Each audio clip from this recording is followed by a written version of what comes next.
I have this background. Huh? Oh, yeah.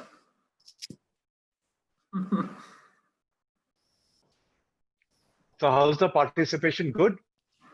It's like about 550 plus registrations. Till afternoon. Yeah.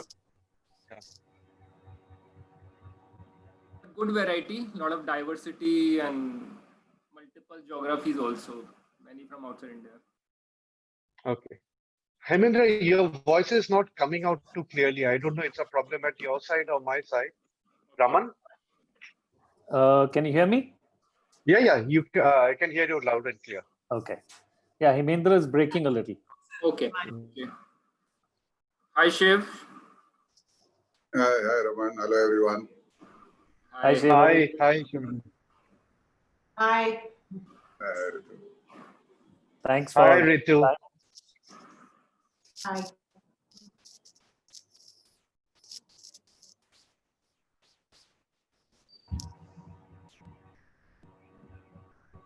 You're in Hyderabad, Shiv? Yes, staying put for the last 4 months. Must be difficult for someone like you to stay put. I know. So I have to make do with all kinds of virtual backgrounds.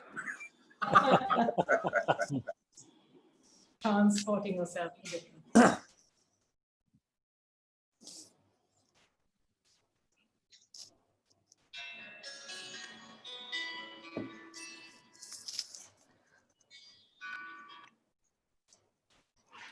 But I'll have to call you back.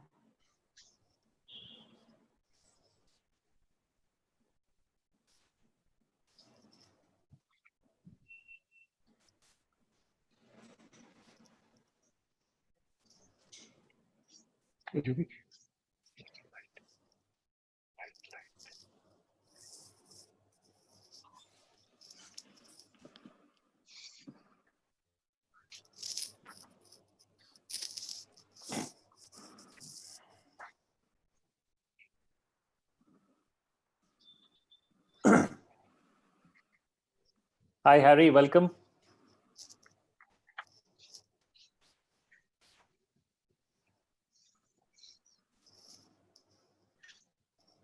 Hi, Prashant. Welcome. Hi, can you hear me? Yeah. Yes, we can. Thank you. Thanks for joining. Thank you. Hi, Prashant. Hello. Yeah, hi, Hari. Hi.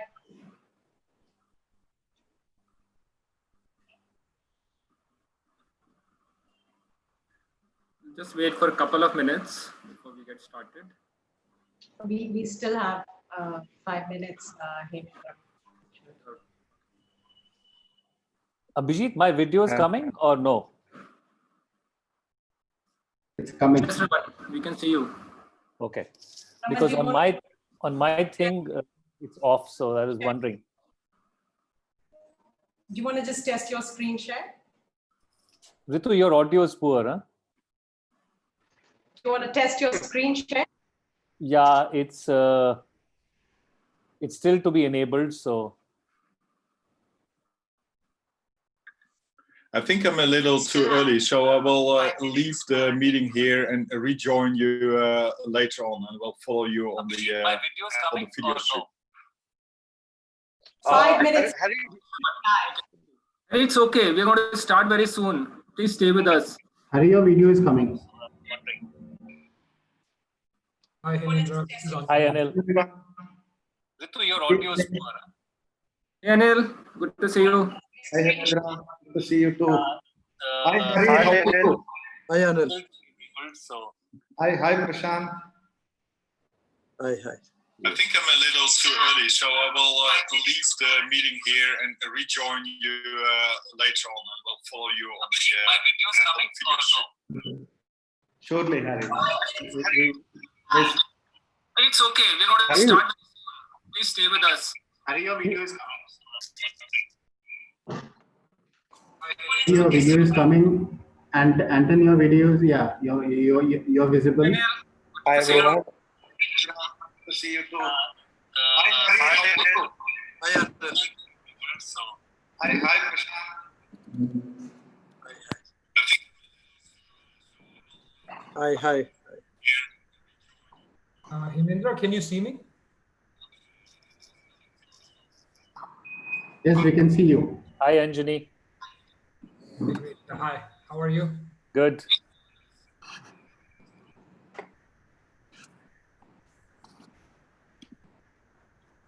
Anjani, welcome. Okay, it's 4:01, so I think perhaps we can kick off. Bijit, are we live? We are. Okay, so welcome to everybody. Thank you for joining us on this Friday afternoon, morning, evening. I will just kick things off and let a lot of people here take off after that. ThinkAg, as some of you know, is a platform that we started about 18 months to 2 years back with the idea to accelerate agri and food innovations in India and beyond. And as part of that initiative, today we are here to talk about the investment landscape. We've done a quantitative study looking at what investments have happened and analyzing the trends that we've seen in the sector. And we've had a lot of ecosystem players, close to about 100, support us through the launch of this report with their views and data. So we're thankful for that. And so we're here to discuss that along with 2 exciting panels. But what I would most likely like to do here is to thank 2 people who without whose help this report would not have been possible. Anjani from the Gates Foundation and Arindam from Rabel Foundation here.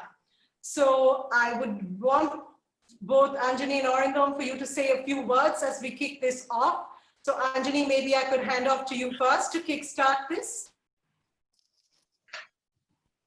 Yes, thanks, Ritu. And I once again welcome everyone who has joined the launch of this report by ThinkAg. I hope everyone and their families are staying safe and healthy. I'm really glad to see the incredible group of people that we have on the panel today. On a personal note, I've been fortunate to work with and learn from several of you over the years. And I really look forward to hearing more from you today in what I'm sure will be a very insightful set of discussions on a topic that we all deeply care about the growth of ag tech companies and the ecosystem in India.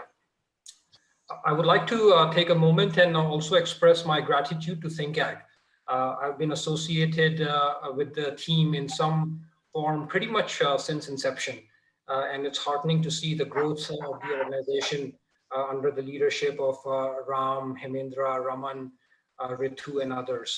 I've always found the space that ThinkAg has created for itself to operate at the nexus of investors, entrepreneurs, industrialists, and the government, which is a very challenging place to be, and a reason why we don't see many organizations operating in that space.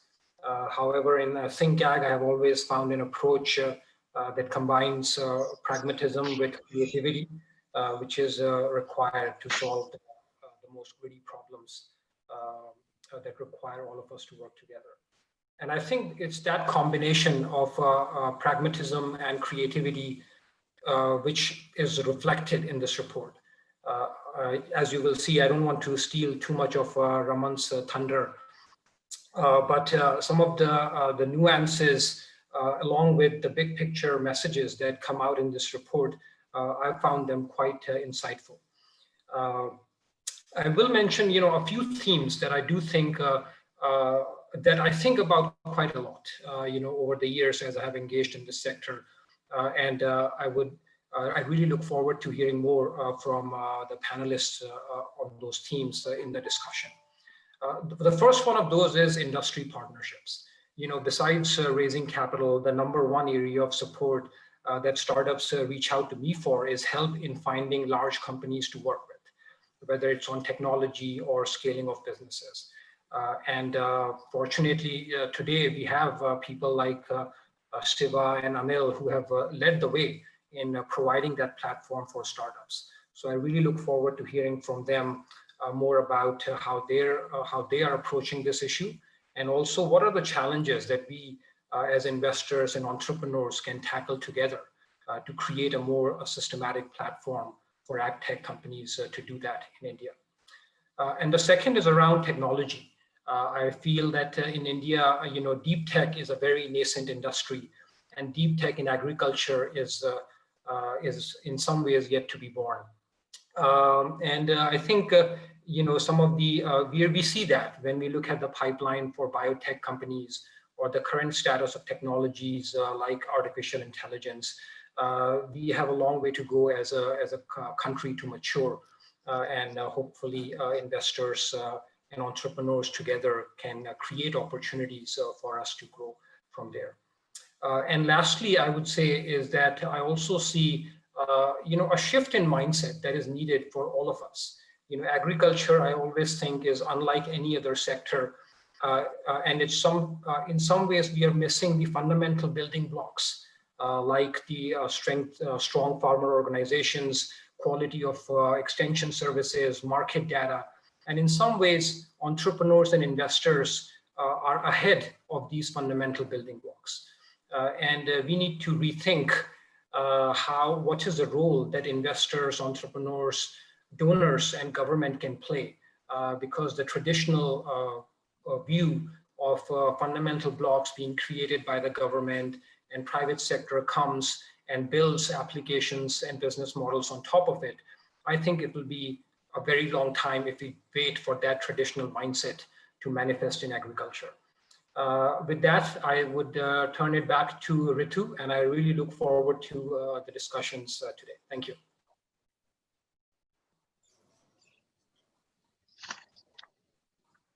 Thank you very much, Anjani. Yes, I'm unmuted now. I hope you guys can hear me. Thanks a lot for that, Anjani, and again, thank you for your support. One of our intentions with this report, in addition to sort of mapping out the landscape, is to sort of use this as a tool, and as you mentioned, to drive a lot more conversations to see how, what are the missing blocks here that as a platform we could help support to accelerate more of these innovations happen. So I hope we can have many more deeper, meaningful conversations with different kinds of actors in the ecosystem, from the government to corporates to other kind of partners, to sort of address some of these and, sort of bring that, bring people together to actually accelerate this piece here. Orindam, over to you. Thanks, Ritu. Thanks, Anjani. I resonate entirely with what Anjani's talked about, especially regarding ThinkAg. Great going, and all the very best for the future. You're playing a very key role in promoting technology in India. Now, I'm going to talk about a little bit about India's agriculture and the key role that technology can play, especially in unlocking mainstream capital from the access to finance perspective. Now, the first snapshot of India, if you look at, it's a large picture. At the gross level, we are the largest producer of milk, pulses, jute, and the second largest for sugarcane, fruits, vegetables, etc., etc. The list is very, very long. And we grow 11% of the global fruit and 9% of the global vegetables, which is a very large number. So India plays a very leading role when it comes to food security, not only at the national level, but it could also play a big role for the global food and nutrition security. Now, the other snapshot of India is one of fragmentation. The moment we go upstream, it's weak supply chain, it's suboptimal business decisions, and it's all because of the information asymmetry out there in the market, because of the asymmetry, which leads to two key issues. The two key issues are transaction cost and risk cost. Because these costs are so high that most of the real sector players, including the financial services sector, they cannot take optimal decisions and they shy away from doing business. That is the biggest pain as to why there's such huge losses so far as food is concerned, both at the consumer end and at the upstream part of the supply chain, which is a real shame. Now, for business organizations, especially the financial services sector, to be able to take optimum decisions, they need credible, reliable, on-time decisions. And that's where digitization is key. It's digitization not only of farmers, but also of land records, which is a big challenge in India, but also of the agri-produce. Once that is done, I feel that with the kind of talent which is coming into Indian agtech sector and the potential for technology, that the real sector and the financial services will be able to unlock huge value. The opportunity is huge.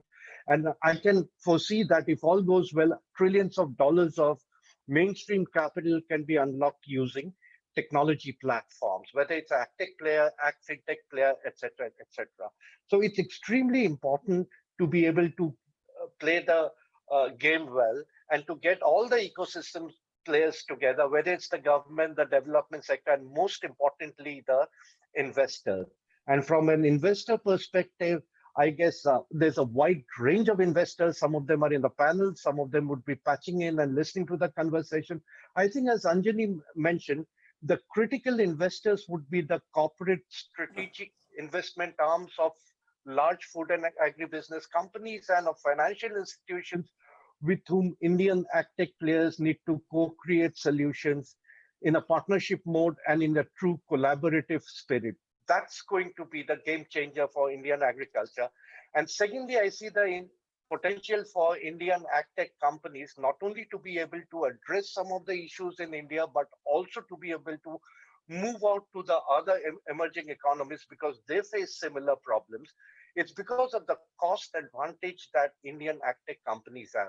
And only private investment can lead to all of that. So I wish ThinkAg and all the best. And I think this report is going to be extremely useful for all the stakeholders in the market. And I hope it leads to more investment so that for global food and nutrition security. Thank you. Thanks, Arindam. Abhijit, can you unmute, please?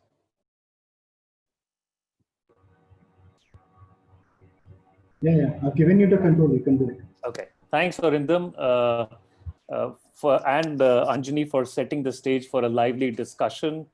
Good afternoon, everybody. I'm gonna run you through the presentation on the key findings from the investment report. And just let me get the technology in place. Give me a minute.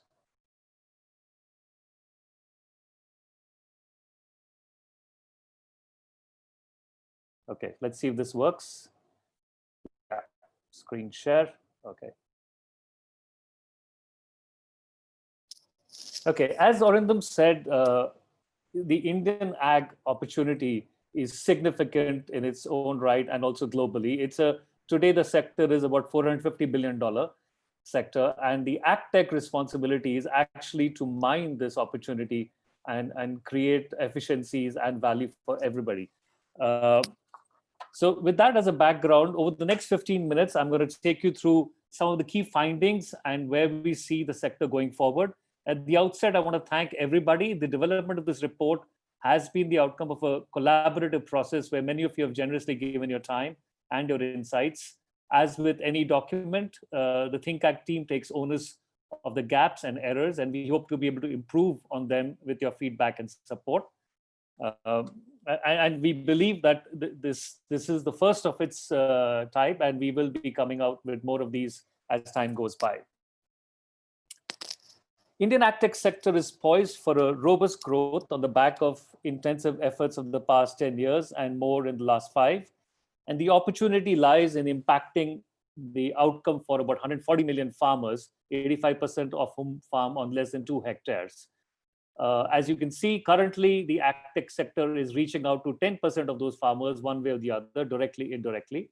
The other side of the equation is the opportunity to impact the lives of 1.3+ billion consumers in India and many more internationally as value chains become regional. Cumulative deal flow over the last 5 years is nearing the 2 billion mark, with over 600 agtech players building ventures in this space.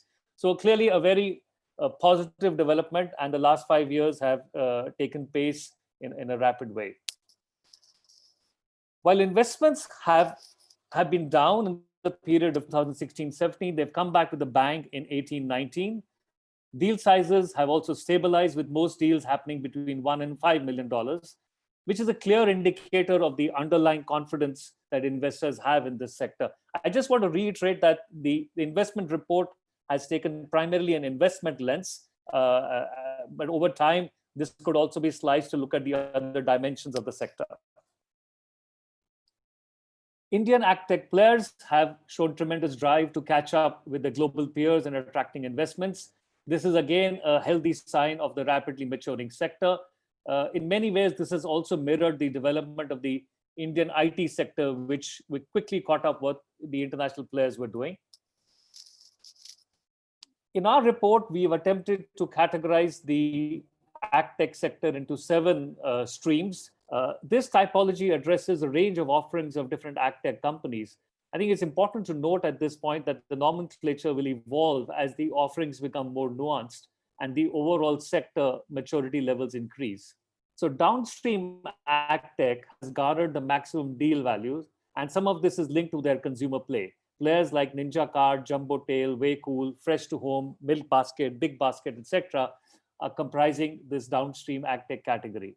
Agri-Infratech is next in line with long-term investments in infrastructure. So Star Agri, National Collateral Management Limited, Sohanal, etc., are some of the players in this sector. Ag FinTech, something that Arindam touched on, is a very exciting space, and I'm sure you'll hear more about this from one of the panelists. We expect to see a lot more action in the coming years. This category will ride on the extensive play in FinTech per se, and combined with the push of the government for enhancing the digital footprint of Indian agriculture. So watch out for a lot many more players to come in Ag FinTech.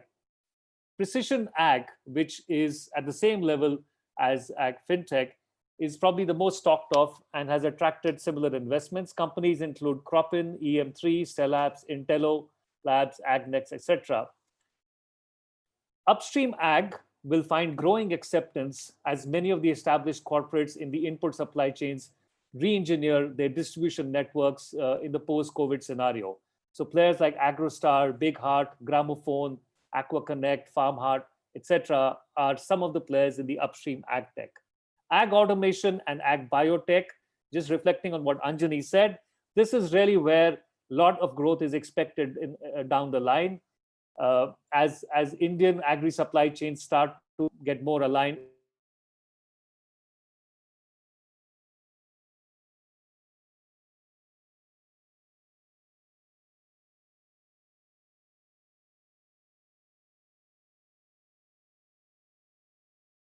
An indicator of the long-term bets being taken by portfolio players. On the other hand, corporate venture funds remain laggard, and we hope that they will catch up soon as the sector becomes more visible globally. Similarly, follow-on rounds, most recent deals have seen a lot of good follow-on rounds, and which is again an indicator of the faith in the business models. Many companies are securing bridge rounds as well.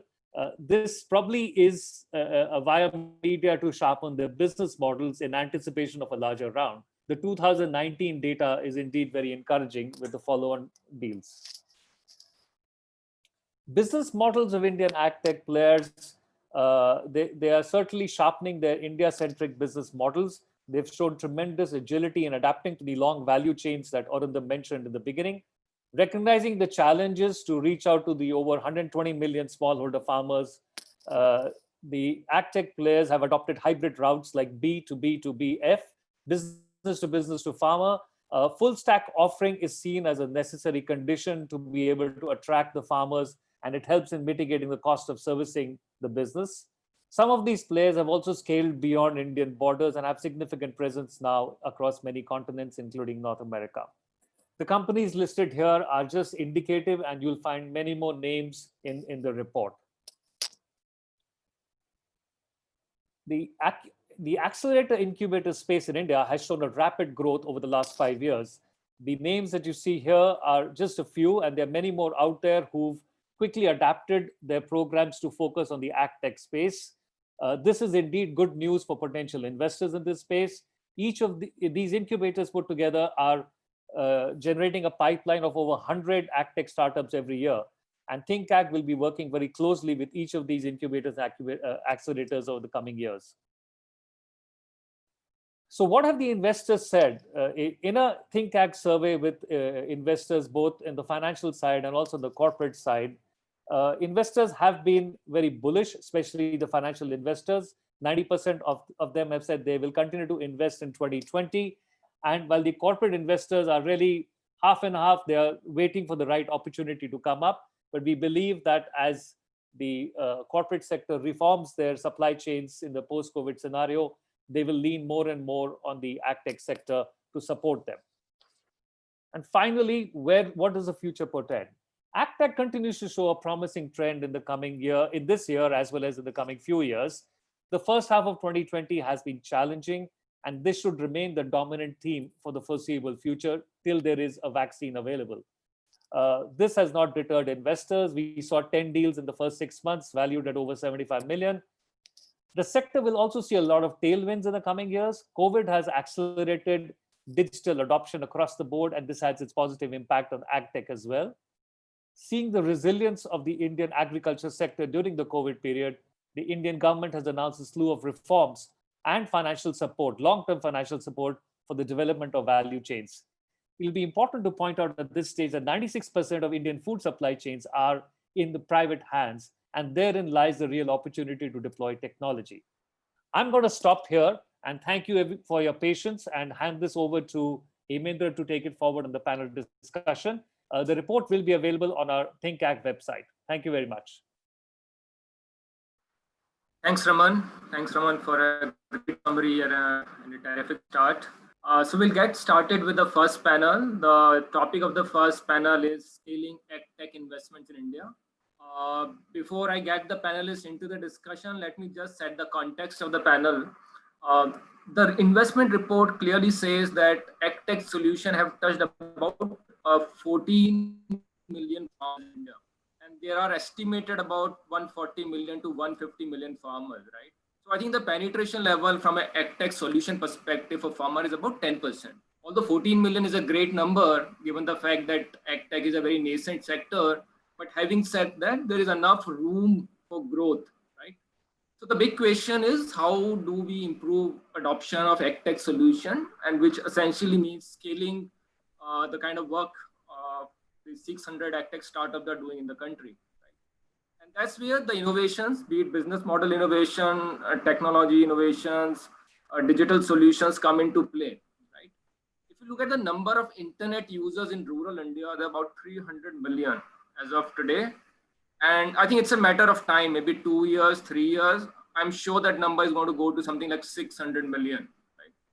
And I think that provides a great engine to reach out to millions of farmers through a combination of data, voice, video, vernacular, and build the first mile and last mile access to farmer. I think this is one of the biggest challenge for any agtech startup. You know, it takes months and years to touch first few thousand, first 100,000 farmers. I think that is one big problem to be solved. But it's not going to happen on its own. I think we need a collaborative ecosystem involving, of course, startups, corporates, incubators, and investors. And that's essentially what we are going to discuss in the first panel. And I'm very fortunate to have, I think, probably the best 5 names in the industry as part of the panel from India. Let me just do a quick intro before we get into the discussion. We have Jinesh Shah, who's the founding partner at Omnivore, one of the most seasoned agtech investors in India, investing for more than a decade. Jinesh, I'm sure you must have done 20, 25 deals, and I'm sure that number keeps changing every month. So welcome to the panel. Then we have Prashant Prakash from Excel. I don't think he needs any introduction. One of the most successful and prolific VCs in the country. He's been investing in SaaS. He's been investing in B2B marketplaces, and of course, lately agtech. So Prashant, it's a pleasure to have you in the panel. Welcome to the panel. Thank you, Hemendra. Thanks for joining us. Then we have Mr. Sivakumar. He's the head for agribusiness and IT at ITC. He, to me, is an authority on Indian agribusiness. I don't think anyone else understands agri and food supply chain better than what Shiv does. He's a role model, guru, mentor to many agribusiness professionals like us. Shiv, it's a pleasure to have you today for the panel. Welcome to the panel. Then I have my colleague from Bharat Innovation Fund, Kunal Upadhyay. He is also the CEO of CII Co, which is the incubator at IIM Ahmedabad. Kunal has been instrumental in building CII Co right from scratch. It's more than a decade. I think he started this incubator when the word incubation was not supported over 500 startups across sectors, and probably the first one to take early stage bets in agritech. Kunal, pleasure to have you. Welcome to the panel. My pleasure. Thank you, Amit. Last but not the least, my friend Anil Kumar SG. He's the CEO and founder of Samunati. If I can say so, I think Anil is probably the most humble and grounded founder that I have ever met. And what he has demonstrated is very rare, scaling ag finance. You know, everyone, be it a public sector bank or a private sector bank, everyone fears lending to the agri value chain. And here is Anil, who has demonstrated at scale. So hats off to him. We need many Samunatis, Anil. And it's a pleasure to have you in this panel. Thank you for the kind words, Hemendra. Wonderful to be here. Thanks. So let's get going. Maybe I can start with Jinesh, who probably have the maximum experience investing in the sector. Jinesh, two questions for you. The first one is, since you are investing for over a decade, you are into fund 2 already. What are the changes that have you seen in terms of quality of entrepreneurs, quality of deals and business models? And the second question is, what really excites you from an omnivore perspective? What segments in agritech are most exciting for you? So thanks, Hemendra. Thanks for inviting me on the panel. I think it's a great pleasure to be on the panel of ThinkAg. I mean, Hemendra, the question is that what has changed in agri sector the last 10 years, right? I mean, in terms of quality of entrepreneur. I think what has really happened in the last few years, the quality of entrepreneurs has definitely increased in terms of both in terms of the talent coming to it and also the ability of entrepreneurs to figure out the business models way earlier than what it happened in the past. So in the last few years, we have seen good talent from good education institutions coming in. But what we have seen is that they have started understanding agri-tech sector much better than what people in the past used to do it. They understand, they have worked with agri sector, they understand farm and farmers to a large extent, and are able to come out with business models and solutions which is helping farmers get their dues, right? In terms of creating the right market platform, connecting the consumers. I think using technology to a large extent in terms of getting the right amount of data, what they can get, connecting to the consumers with the players like Amazon, Big Basket, Grofers. So that has really come out well, and as a result, they've been able to scale up much faster than the first 1.0. I mean, the first 3-4 years of investment what we have seen. I think what really has happened is that in the last 3 to 5 years, agriculture as a sector has got much more focused than what was there in the past, right? So as a result, since there's more capital available, there are better quality entrepreneurs available, better talent available. And that seems to be the case, right? I mean, 2010-11, when we started out, I mean, to get entrepreneurs was a challenge, right? To do something in agriculture sector at an early stage was nearly it was just like a miracle if someone wants to do it, right? I mean, but today, I mean, you at least 500, 600 set of entrepreneurs who are willing to do something decent for the sector. So that's really changed out. And as a result, it's getting good quality entrepreneurs, the good quality of investors coming in. I think that becomes a self-fulfillment kind of a circle, which seems to be working out well, right? I mean, getting companies like Samunati or Dehat or AgroStar in the first 3-4 years was a challenge, right? But now it seems to be much now better. So that's what has changed from my perspective in agri sector. And the second question is what really excites Omnivore. I think we've been looking at. Omnivore breaks the investment thesis into 9 subsectors, right? It's on our website, the 3x3 metrics, we have it. I think what really excites more is like the market connect, using technology to solve the problems faced by the farmers, and making the solutions which is required by the consumers, right? So as a fund, we don't look agriculture as just a standalone thing. I have got to produce more about it. I mean, we prefer to produce, I mean, we prefer to work with farmers who can produce what is required by consumer in terms of right amount of nutrition, in terms of right amount of requirements. Also the comfort about saying, can we get traceability? Can we think food just not as a produce to give calories, but can we think food sometimes, I mean, can we think food as giving them right amount of nutrition, solving the problems what the country and the consumers are facing? So that's broadly what we look at Omnivore. Thanks, Dinesh. Thanks very much. I'll come back to you with a few more questions. I'll move over to Prashant. Prashant, the report clearly says that mainstream capital or generalist funds have shied away from agri-tech initially, and it's only in last couple of years we've seen a good amount of momentum. Having said that, I think most generalist funds love downstream and consumer-facing businesses, and very few are there in the upstream part. So most of them have done one or two deals, very frankly, in the upstream part of it. I think Excel is probably an outlier. You've done AgroStar, you've done NinjaCard, Samunati, Clover. So my question to you, I think twofold. One is what excites Excel about agri-tech, number one. Secondly, since you invest across sectors, I think it'll be good to get a sort of a comparison or a parallel with some of the urban-centric models, you know. How is agri-tech different in terms of scalability and resilience? I think I'll hear from you on both these points. Sure.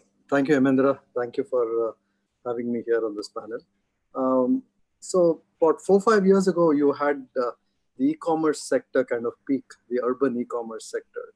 And I think most of the mainstream VCs were searching for the next 100 million consumers in India, right? So that's when, so we have this concept called the prepared mind in Excel, where we try to do a thesis for the next 5-6 years. And we came up with two large sectors. I mean, one is SaaS, and you know, we've done a lot of SaaS investments where Indian entrepreneurs build quality products for the rest of the world. They serve India, but also the rest of the world. The second area we saw is the B2B sector seemed to be very promising in India. And so we were looking at different pools of B2B consumers in the country. And for us, farmers were the biggest pool of B2B consumers. So we did not look at, so we actually looked at it as an industry, right? So, and yes, it is a very inefficient, fragmented industry, but I think that's where also the opportunity we thought would lie for all kinds of consolidation, leveraging technology. So it in a sense, it was about the next 100 million consumers and also accelerated adoption, which I think our latest numbers are, I think penetration in the farmer user base is closer to 20-25%. When you look at the broader family of the farmer, it could be even as high as 50%. So I think we are really getting to that point where our thesis of 100 million digitally connected farmers are probably there. So that is the other thing that excited us is just the size of this market, and the fact that you know, we had at least 4 to 5 large opportunities that were possible, both upstream, downstream, and you know, and a lot of that has played out with our investments in you know, e-commerce, input e-commerce, in fintech solutions, in you know, managed full stack farming, and supply chain disintermediation. So I think most of the mainstream investors and the larger investors will look at outcomes which are upwards of 300 to 500 million. So that's going to continue to be the challenge. Are there enough pockets of opportunities in agri where you don't necessarily get capped at 50 and 100 million in terms of potential outcomes, but you actually can get to $500 million and $1 billion outcomes. I think that will attract more and more mainstream investors. I think the second big thing that may attract, and I think is starting to attract people, is the COVID experience, right? The fact that they see this as a resilient sector, and because of that, today people after EdTech, the next segment that people talk about is agritech as something that which bodes very well for this country. And also, if you look at entrepreneurship, like Jinesh was talking about, the industrial ecosystem, the industrial 4.0 ecosystem never took off in this country because venture investors never entered that industry, right? So venture investors were largely solving demand side issues and never funding entrepreneurs, or maybe there were not enough entrepreneurs. There was no virtuous cycle that was built for the traditional industry, and which is because of which manufacturing is still a laggard in this country. But I think agri may be a sector where some of this confluence of investment dollars going in both for the manufacturing aspects and the processing aspects of the supply chain, and also the other input aspects and the supply chain aspects may all come together. And we may be just fortunate that because all of these come together, the size of the pie and the size of the opportunity becomes large enough for mainstream investors to look at. I'll quickly address the second part of your question, which is how is it different? It's very different because of the way in which you have to market to the rural consumer. I think most tech entrepreneurs are very comfortable just leveraging Facebook and Instagram and some of these marketing tools, and these just don't work, or standalone don't work in the agri sector. So most contemporary entrepreneurs struggle initially because of the very omni-channel nature of how marketing works in the agri sector. The second part is the UX and the user interface required for agri products has to be really simple, and so it's a mindset shift for entrepreneurs going from building urban apps for the urban sector to when they work with rural consumers. I think the third is every state is very different, so which is very different from the consumer sector. If we cracked Swiggy in Bangalore, for us to just take that playbook and replicate it across the country was a matter of 6 months, which is not the case in agri. Every state, every produce, every dynamics of that ecosystem there is very different. And so scaling is a little bit more challenging, but that also builds resilience. So I think these are some of the areas where it's different. Thanks, Prashant. Thanks very much. Good, you talked about farmer as consumer. I think most of us think about farmer as producer. So I think that itself is a huge opportunity. And of course, if you count all the ag techs today, if you add up their revenues, I think we are less than $1 billion in a market which is $450 billion. So to your point, can they build $500 million to $1 billion businesses? I feel that there's an opportunity. But we do need a very strong public and private ecosystem to support that for sure. But very valid points. I'll come back to you. Thanks very much. I'll go to Shiv now. Shiv, as we have seen in agtech, and as report has also pointed out, most of the business model in agtech is B2B2F, business to farmer. And the middle B is usually a corporate, right? So most agtech have scaled in partnership with corporates, large corporates, mid-sized corporates, SMEs, in some cases FPOs, right? So I think corporates have a huge role to play in engaging with startups, right? And I hope that is mutually beneficial. It's not just to help startups, right? So I think question for you is what kind of engagement platform that you see between a corporate like ITC and these hundreds of agtech startups? That's number one. Number two is what we have heard, that each of all version 4 is all about digital, right? And if you look at the entire agtech community, I think 80% is digital agri, right? So is there an opportunity for agtech community to engage in eChopal version 4 with ITC? And if yes, how? So these are my questions for you. Sure. Thanks, Hemendra. In some sense, what I'm going to say is said by literally everyone so far. I'm just going to piece it together as one frame. Looking at an architecture for a scalable ecosystem. In addition to the agtech startups, we need three other pieces in this architecture, and that's where the corporates come in.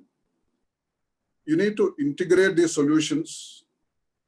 While Raman talked about in his presentation some full stack players, but I think the solution integrators are also of multiple types.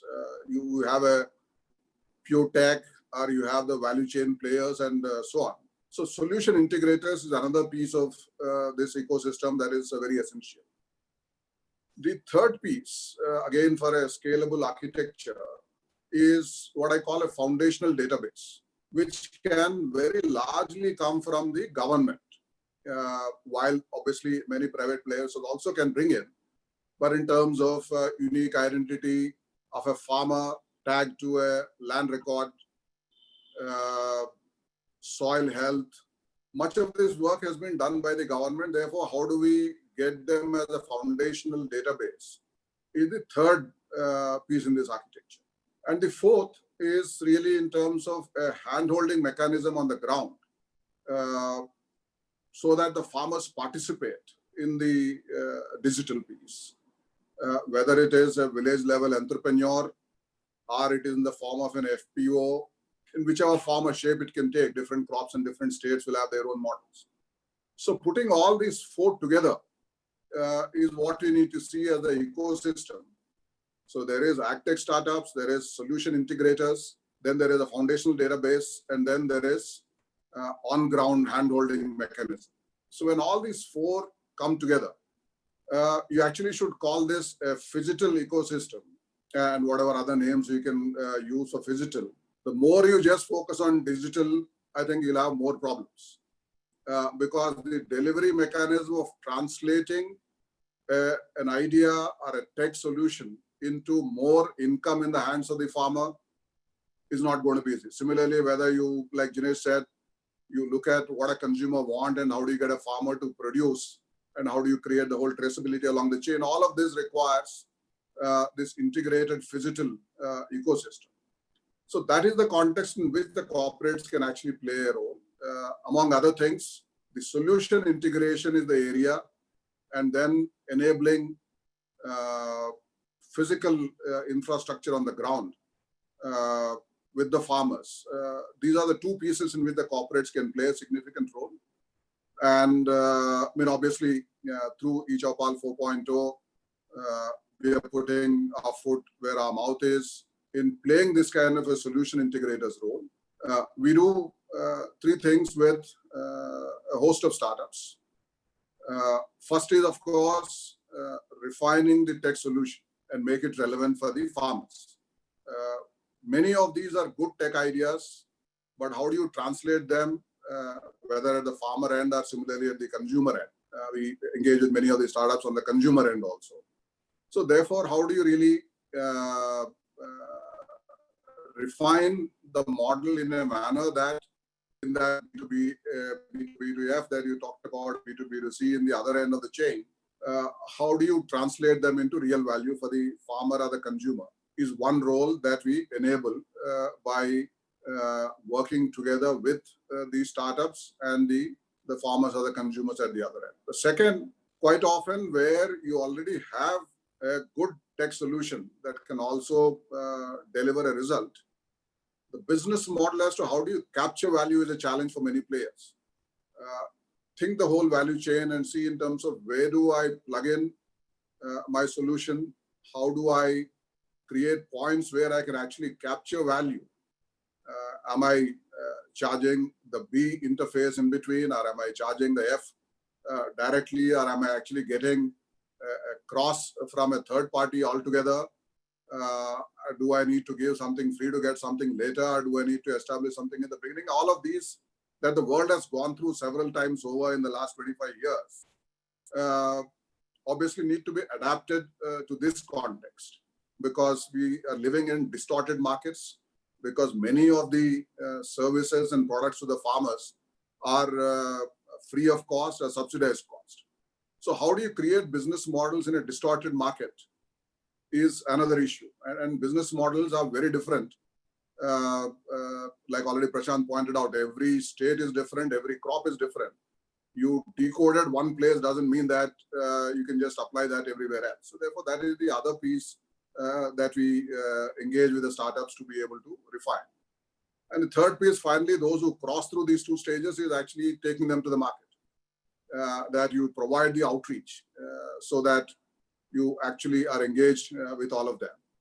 So we are doing not only with the startups in the agtech space, but with many of the conventional agri-input companies, the governments, government agencies, and the not-for-profits. All of them are in a similar boat in terms of refining their delivery model, as well as in terms of building a business model, as well as reaching the market. And therefore, the true role of a platform as a solutions integrator is not creating a solution for an existing problem, but actually you're platformizing the very problem identification and iterative solutioning together with all the participants. So that's the role that eChopal 4 really plays in line with the larger architecture that I talked about.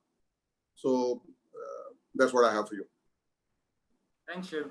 I think what you pointed about the platform approach, and you're absolutely right. I think most agtechs are at an early stage of their evolution, and they're solving part of the puzzle, and that's where it becomes a challenge to scale. And this is the big question: who's going to pay? I think it pops up, and absolutely, I think everyone is on that discovery journey. Some have figured out, some are still to figure out. But frankly, I think we need likes of ITC to kind of support them and figure out, and it takes months and years for them to even pilot out this solution on their own. And I think that's where your role becomes extremely important. Very valid points. Thanks very much for this. Let me go to Kunal now. Kunal, CIACO has been investing, supporting, mentoring so many agtech startup again for more than 10 years now. So again, question for you, what has changed for you? Kind of seed deals that we have done in 2007, 8, 9, 10, vis-a-vis the kind of seed deals that we do now in 18, 19, 20. So that's the first question for you. Second question is, I think an interesting insight from the report is that those who have raised money is raising more. So I think money is flowing to someone who's already reached a certain level of maturity in terms of scale or funding, etc. But the challenge is the ones who are coming into the fold, and there are like hundreds of entrepreneurs entering the ecosystem every year. I get mail or a LinkedIn invite every week from a new entrepreneur, and it surprises me that there's so many out there. The challenge is it takes months and years for them to raise the first check. So the question is, how do you see role of incubators like CIACO in supporting some of these early stage agtech entrepreneurs? Thanks, Hemendra. I pretty much echo Janesh's views that the Indian agriculture entrepreneurship ecosystem has come a long way in the last decade plus. I mean, if I look back maybe 10 odd years or even a dozen odd years back, when one talked about agri innovations, it was actually to a large extent really grassroots innovators, really the farmers who were creating new innovations which were being talked about. Subsequently, of course, a very small number of mainstream pioneers and entrepreneurs who initially were pursuing new hardware designs, business models, or software innovations, even licensing technologies from Indian research labs. Some examples, Parvata Food, Barracks, etc., who were not necessarily completely leveraging the power of digitization. They came about. So that was really the first wave of agri-tech in India. The recent wave has really been around the mobile and internet penetration and the digitization that has happened in the country, which is making many of these businesses way more scalable. The quality of entrepreneurs has really become phenomenal because mainstream entrepreneurs are now jumping into the space and trying to solve various inefficiencies that have existed in the agri sector. So, I mean, for someone like us, it's a sea change in terms of the agri-tech ecosystem overall, with much smarter, higher throughput in terms of number of entrepreneurs who are jumping into the space.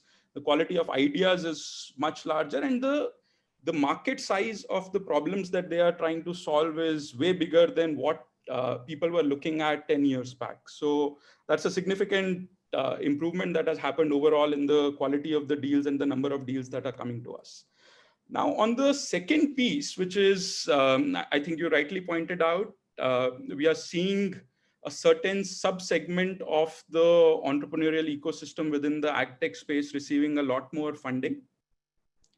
I think the incubators definitely have a bigger role to play here, and many of these incubators are really coming from marquee research labs or from academia. They have the necessary government linkages to be able to push the government agencies, as well as act as a kind of a platform which can bring together the corporates, which can bring together investors, various other stakeholders within the ecosystem, including the government. And I think they can definitely play a significant role. We've just scratched the surface. I feel that there are 2 or 3 things that the incubators must focus on doing. One is there is some amount of translational work that ought to be done, especially agtech incubators, which are located in research labs. Folks like CCAM, IIT Madras, etc., can play a critical role in translating some of the research that may be happening in the research labs into viable market-ready products. So that's piece one. I also believe that the fact that many of these incubators have the necessary gravitas in terms of backing by the government or part of leading academic institutions, whether IIT or IIMs, they should also work very closely with the government. And Hemendra, you've been championing the idea of agri-stack. I think just like what India Stack was able to catalyze in terms of penetration of fintechs, I think everyone coming together and giving a boost to an agri-stack-like platform, which could become a hotbed for innovation in the agri-tech space, could be a big fillip. And the third piece, which is again very, very important, and you rightly pointed out, we need to create a high throughput model to invest in more agri value chain startups. And this the money could be coming in from the government, or it could be channelizing of CSR capital. But we really need to back hundreds of enterprises, new ventures in the agri-tech space, almost in a Y Combinator-like fashion, which becomes a high throughput agri model. And once that happens, I think we would have fed the entire agri value chain and startup ecosystem with the necessary number of companies getting created in the pipeline. So I feel incubators, especially the ones which are located in academia or backed by government agencies, have a significant role to play there. And I mean, agencies like NABARD, ICR, I'm hoping all of them would be able to come forward and contribute to this effort. Kunal, thanks very much. Totally agree. I think again, if you look at the report, one area which is a total laggard in India is agri-biotech. Right? We hardly have investable opportunity. There's hardly any money going there. If you look at the US, if you look at Israel, I think that is one sector which has attracted maximum capital. I think one reason is very clear, that whatever research which is lying in the universities and ICRs and IARIs of the world is not coming out, right? So I think that's one area I believe incubators have a huge role to play, and I think other points are equally valid too. So thanks, Kunal. I'll come back to you. Anil, question for you. The new buzzword in agri-tech is agri-fintech. You are aware we did a report with Rabobank on the opportunities for agri-fintech. Kunal also talked about agri-stack and it leading to some more sort of experiments and new business models coming out of it. And you being an agri-finance player, how do you see convergence of agri-tech and fintech, both in pre-harvest and post-harvest phase? I think it will be really good to hear from you, number one. Number two, the big buzzword in the government circles and everywhere now is FPOs.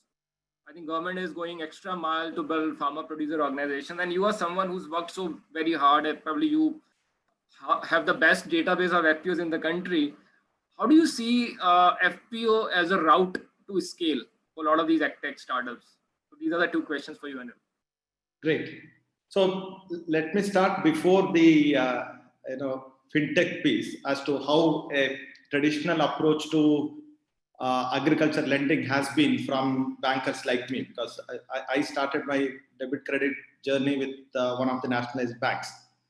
The two biggest hurdles or risks that a bank or a banker perceives is, one, the perception about agriculture as a risky activity, and two, the information asymmetry that exists in the agriculture to make meaningful products and meaningful decisions. And these two risks are primarily responsible for many of the formal financial institutions staying put with a low ball game of just lending either a crop loan or a KCC and not going beyond into the investment credit and customized products and solutions for agriculture. And agriculture in banking parlance confines to crop loan and nothing beyond the cultivation as a process. And what the agtech is bringing about is a better understanding of this entire piece called agriculture. As they say, sunlight is the best disinfectant. The agtech companies are putting this sunlight on the entire agriculture landscape, saying, hey guys, there is a lot of life before the seed germinates and a lot of activity that happens after the seed germinates, and then after the harvest. What you are worried about is the interim period of germination to harvest, where of course there is a dependence on the rain god, but the ones before and after don't depend on the rain god. So which are the biggest risks that lenders should look at, the debit credit people look at? One is, what is the risk with the actor, in this case the farmer, and what is the risk with activity, the agriculture as an activity. So from the actor perspective, if I can just look, combine all the agtech companies that are in this space now, as a lender, as a banker, you have the ability to understand what was grown in a particular piece of land 5 years prior, year on year, and what has been the yield on that piece of land before you make a decision whether you want to lend or not at this point in time. There are entities which have the ability to give that information. Two, the second biggest risk is, okay, what do I do with the actor? Does he use my money for the purpose for which he is intended or she is intended to use the money for, or is it getting diverted? So you have the ability to monitor the crop real time online so that the moral hazard of diversion of funds go away. And then can you also make a reasonable mitigation in terms of a transit disbursement? Because agriculture as an activity, when you juxtapose the cash flow dimension to it, is where you invest smaller pieces of money over a period and then get a large chunk. So a banking structure of a bullet disbursement and a bullet repayment is not suitable for an activity with these cash flow dimensions. But then it requires the ability to monitor. It also requires the ability to channelize the funds when required in that dimension. Once all that happens is when you get into the harvest, and then you take away the risk of rain god, whether you have 48 quintals or 28 quintals, you have as many quintals, then the risk moves to storage and price risk. And both these risks are hedgeable risks. They are not celestial risks that you cannot hedge. Now, what agtech is doing is bringing the ability to allow monitoring and all of these, and no one can now talk about information asymmetry. In any case, having spent a decade and a half in the rural and agri space, I would say information asymmetry was never a problem. It's just that the ability to understand that information did not exist in bankers like us, but information existed because agriculture as an activity existed even before. So the information was always there. How did we understand this information was what was lacking? Now the agtech companies are bringing that information asymmetry down in terms of saying, hey, You want to know what was grown in this land? I will tell you before you make a decision. There are entities which are in the land registry. Do you want to know whether this particular person owns the land or not? I would be able to give you. Do you want to know real-time online what is happening today and before you release the money? Do you want to sow? Do you want to know what is the foliage of the crop that you are lending? Here is the ability to give the information. And then, is the crop being cut or not? You want to know? Here is the information. Whether all that capability that the agtech companies are bringing in would be used today or not, Hemendra, what it certainly brings in is the comfort. And most of the bankers like me go with comfort, saying, hey, I have a better control on two things. One, monitoring the cash flows and monitoring the moral hazard. These two, this is what I mean by sunlight being a best disinfectant. Once you have the ability to understand all of this, a significant risk perception about agriculture will go down, and that is an important role that the agtech companies are playing. All this would also pave way to mitigation tools. Once there is information, then other products like insurance would kick in. Same story there. The premiums are a reflection of moral hazard. Premiums are also a reflection of the information, lack of information that the insurance companies have. So agtech companies, in my view, would facilitate these two things. Now coming to the FPOs, it's another dimension. It's like two nascent segments trying to interplay and trying to add value to each other. One segment being the agtech companies, which are nascent in themselves, and the other segment being FPOs, which are also nascent. They need a lot of hand-holding. I remember perhaps in one of the panel discussions that you are facilitating is where suddenly this idea of agtech companies being rich boys with a lot of investors chasing them, going to poor girl like a FPO and saying, hey, can we get along together? And the girl wondering, what do I do now? I don't understand what these guys are saying. This is where it is important for the agtech companies to understand the dimension of who the girl is before offering to take the hand.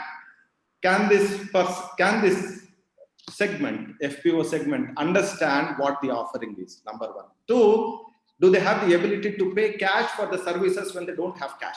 Because any offering that you structure in the FPO world are for farmers. When they are not in money and you ask them to pay for their services in cash, you cannot take anything from there. And three, and most important one, what is the tangible benefit that the farmer is going to get will be an important dimension. And that is where we have significant learning from dairy as a segment. One, in terms of quality assaying, the kind of metrics that we have, fat and SNF contents, it's universal. People know if I take 5 liters of milk, what is the quantity of my milk and what is the per liter value of that milk. Same is the case. If I hire a paravet for artificial insemination, I know that if the insemination is successful, I get another calf and the cow will start milching.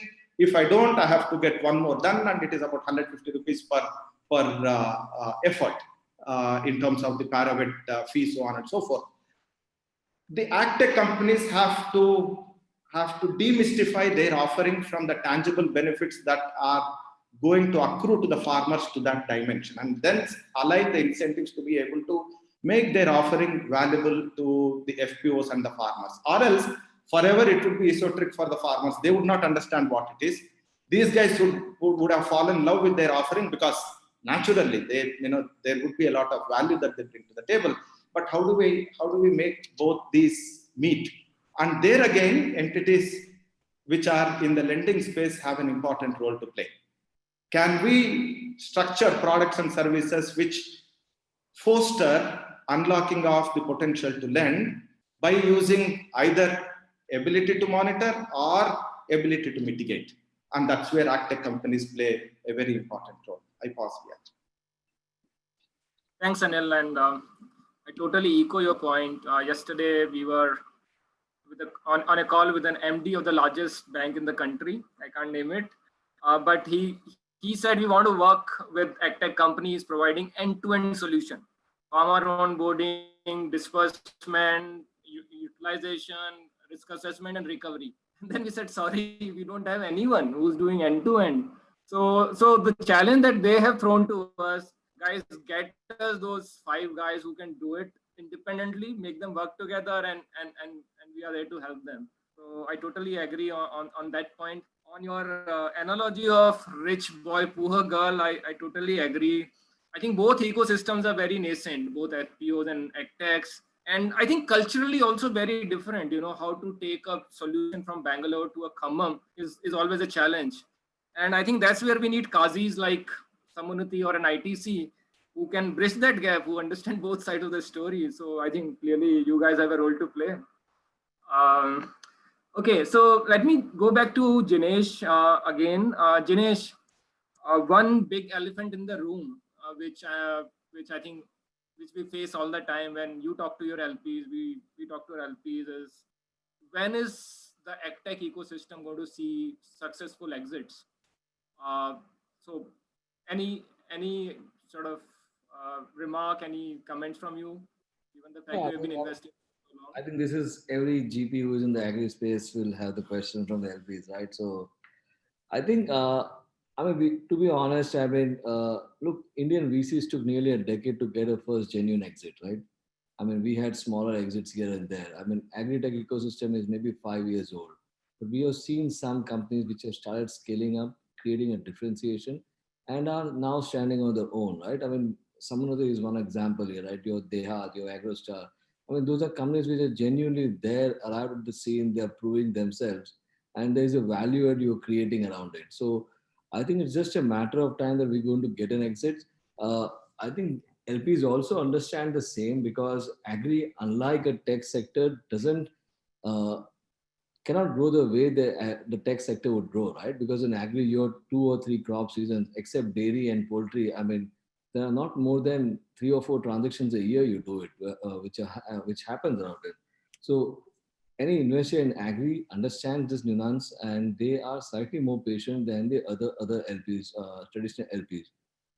Having said that, I think the question always keeps on cropping up. I think hopefully now the time is there. I think in next few years, we think we'll start seeing big exits happening in the agri sector. I mean, agri is going to follow the similar pattern what MFI followed. It took nearly 7, 8, 9 years for MFIs to really prove itself, right? It's seen a crisis. It was nearly killed up. I mean, agri has withstood everything. I mean, it's a sector which is focused on essentials. I think essentials, once it's get it right, I think it's just a matter of time we'll start getting a big exit. Hopefully, I mean, we'll have few of those exits coming from the panels itself here, right? I mean, hope it answers the question. Sure. Thanks, Jinesh. Thanks. Prashant, question for you. In COVID times, we see every sector moving to digital first, be it healthcare, be it education. Do you see the same trend in agri? If digital first is going to be a hygiene factor for investors like you?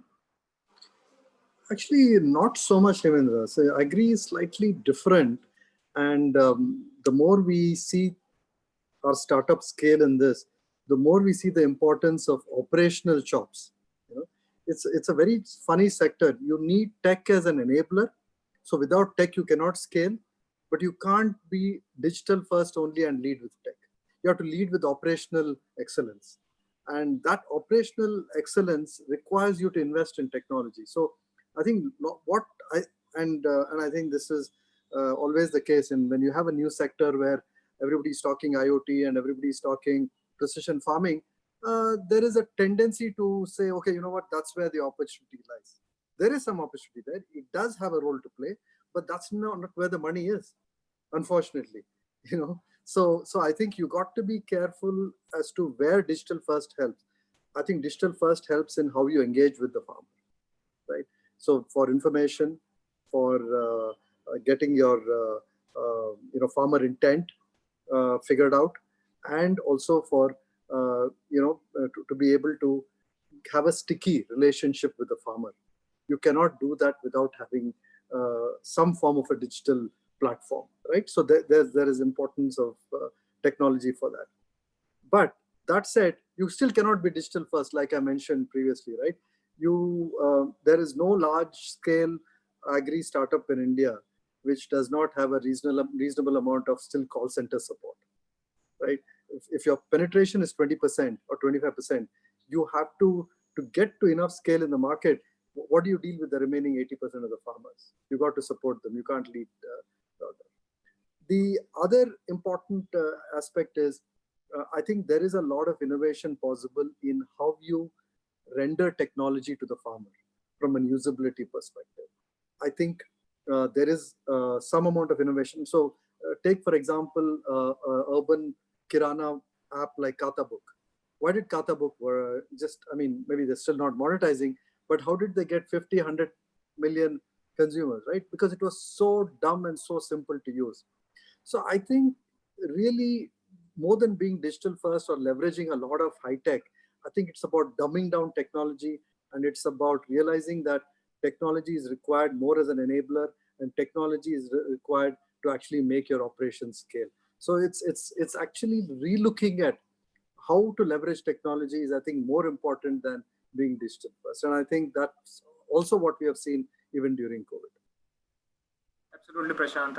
I think it's all about tech-enabled supply chains, which I think has a potential to scale. But without being on the ground, it's very tough to create scale. I totally agree with you. Shiv, question for you. If you look at the US market, even the European market, a lot of large corporates have launched their own venture capital arms. Corporate VC is like as good as any other VC, and in fact, they are also source of some of the exits which Jinesh was referring to. Do you see that phenomena happening in India? A report says they are like sitting on the fence watching it, but do you see large corporate in India playing a role of a VC? So if you're looking at the value chain corporates as opposed to tech corporates as the prospects in this case, I think the stage at which the value chain corporates would come into play, I think the agri is not yet ready. I think while we have a similar kind of a fund, where we are putting much of that is in the downstream end, in the consumer end in terms of the channel market connecting and that end, not so yet in the agri upstream. And because, like I said, it is still the stage of incubation and business model kind of identification. I think that activity will be a precursor to potential investments. And therefore, at the time of, when you say they are ready for scaling, I think that's the time more money would come in. I think it will not be in a few months, but certainly if you look at a 1 to 3 year kind of a time frame, you would see more action from the value chain corporates perspective also, but not in between now and 1 year kind of a time frame. I think more action is required on the incubation business model refining front. And that's a larger value that the startups and other aggregators should really harness from the corporate during this period, rather than looking for funds, because corporates will not be coming in to look at exits, but coming in as strategic investors to stay for good. I think that's the perspective that one should take. Thanks, Shiv. I think 1 to 3 years is not bad at all. These corporates turning into VCs. I think we have few minutes left, so one last question for Kunal and Anil. Kunal, Bharat is of course focused on deep tech. How do you see convergence of deep tech and agri-tech? Do you see that's a fair convergence happening or will happen in the future? Yes, Hemendra. Actually, given my work with the Bharat Fund and more recently with ADB as well, we have been closely observing use of deep tech to solve many of the problems within the agri value chain. It is good to see players like Intello Labs, AgNext, String Bio, Tartan Sense, etc., using AI, ML, robotics, IoT, advanced sensors, biotech, computer vision, you name it, various elements of quote unquote deep tech and deep science coming into play to build strong tech modes. So it's a matter of time before India will produce the Climate Corps or the Gamaya or the eco robotics equivalents of India. However, I completely concur with Prashant and really have a word of caution for most of the entrepreneurs thinking of building these deep tech ventures, and not just pure digital plays, but also equally applicant to deep tech ventures. I see too much of solutions looking for problem. The product market fit very often is hard to achieve. Unlike the US market, the real market sizes for adoption of many of these pure play technology solutions in India is still very small in most segments. And prima facie, I mean, it may be very hard to build out a 100 million plus pure tech product company in any of these segments. Therefore, it is very important and maybe far more viable for entrepreneurs to think of building quote unquote operator companies that are more deeply embedded in the value chain and therefore do a much greater value capture versus just being a tech provider, which is going to really be playing into pennies in a what we call a $400 billion plus market. So you're more likely to succeed as a deep tech enabled operator or a financing player versus a pure play tech player. Totally agree, Kunal. And as Prashant said, it's a funny sector, whether you're deep tech or shallow tech or whatever tech, you have to be part of the supply chain to scale your model. Totally agree with you. So I think one last question, and it's for Anil. Anil, I think Samunati is one of those players, which could be a go-to market for a lot of these tech players, right? I've spoken to so many FPOs across the country. Most of them can't even name top 5 tech startup or potential partners for them, right? Do you think a player like Samunati would be open to be kind of a platform for these early stage techs who want to build a farmer connect? Is that something you're open about? Absolutely, without a doubt, because Samunati considers itself to be an ecosystem player. Our ability to grow is only when the ecosystem grows. So any startup that is looking at reaching out to the FPOs or trying to look at a proof of concept or requires a structured product to take care of their working capital or ability of the farmer to pay for those services, they are most welcome. In fact, we ran one pilot that summarizes how we can engage. Pilot with chili growing farmers in Andhra Pradesh, where we had about 200 farmers into FPO referred by us. There was an agtech company in inputs, there was an agtech company in POP and imagery, as well as crop monitoring together with insurance. And there was another agtech company providing the quality certification and market linkage. And we brought all these 3 players together with their working capital and facilitated the entire season in a ecosystem manner. So more than happy to play our role in matchmaking, as you say. So happy to. Miya Bibi Razi to kya karega Kazi, but you have to play a big role till we get there. So I think we are out of time and I don't want to eat into the next panel discussion. Ritu, maybe we can take questions after your panel if that's okay, because I think we are running out of time. So maybe you can get started. Sure, Hemendra. I think maybe we just take questions at the end aimed towards everybody. So could I request everybody to please hang out? Yeah, and I'll request all the panelists from the first panel if they can stay. If they're not pressed for time, we'll request if they can stay. I think it'll be a pleasure to keep you here for some more time. Thank you. Go ahead, Ritu. Thank you, Hemendra, and thanks for that discussion.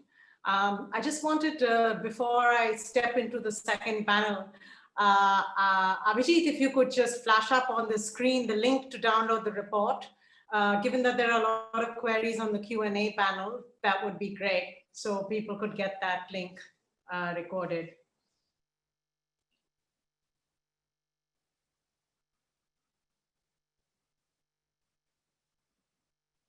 Abhijit?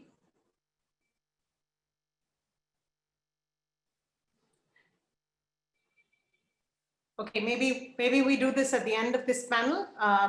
Abhijit, if you could keep that link slide ready so that folks can get that link down here. Okay, I'm going to kick off with the second panel, and the second panel is looking at the globe and ag techs on the globe and trying to see, are there learnings, are there synergies of, what's happening around the world and what Indian ag tech can bring to the world and what Indian ag tech can learn from the world. So I'm super delighted to have a very broad range of investors from around the globe. here. And so let me kickstart this with, we have Dheeraj Mehta joining us from Temasek. And Temasek doesn't need any introduction, and I think has been in the Indian market, but also more excitingly, Temasek has also been playing in the agtech space globally in many different companies. So Dheeraj, welcome, and look forward to be getting your views from this sort of global perspective, and obviously from Temasek having been in India as well in the past. Right. We're also joined. Welcome. We're also joined by Anton, who is coming to us from Trendlines. So Anton is based in Singapore, but Trendlines, as I discovered when I was in Israel, is a noun. It's not a proper noun, but just a noun that gets used in Israel and is one of the accelerators, incubators there. And the Israeli agtech ecosystem is a super exciting one with lots and lots of innovation happening. So Anton, welcome here, and we're looking forward to hearing from you on the Israeli ecosystem, but also some of the stuff that you're doing in Singapore and how that can perhaps translate to what could happen in India. So welcome here. I have Sherwin from ADB, and Sherwin is done a lot of stuff across Asia, of course, as ADB's focus. But I think quite recently, Sherwin, you've been focused on sort of setting up ADB Ventures, and agtech forms as a part of the mandate of ADB Ventures. And looking forward to get your views from an Asia lens and how agtech fits into the larger picture, and India for that matter. So welcome, Sherwin. Thank you. And then we have Harry from Rabo Frontier Ventures, which is a 120 million, Harry, did I get that right? Euro fund. Looking at, yeah, did I get that right? 120? 150, that's please. Okay, I dropped 30 million euros there. Sorry about that. We'll add that back on. And Harry looks at fintech and agtech, and has invested globally in fintech and agtech as well as in the Indian context.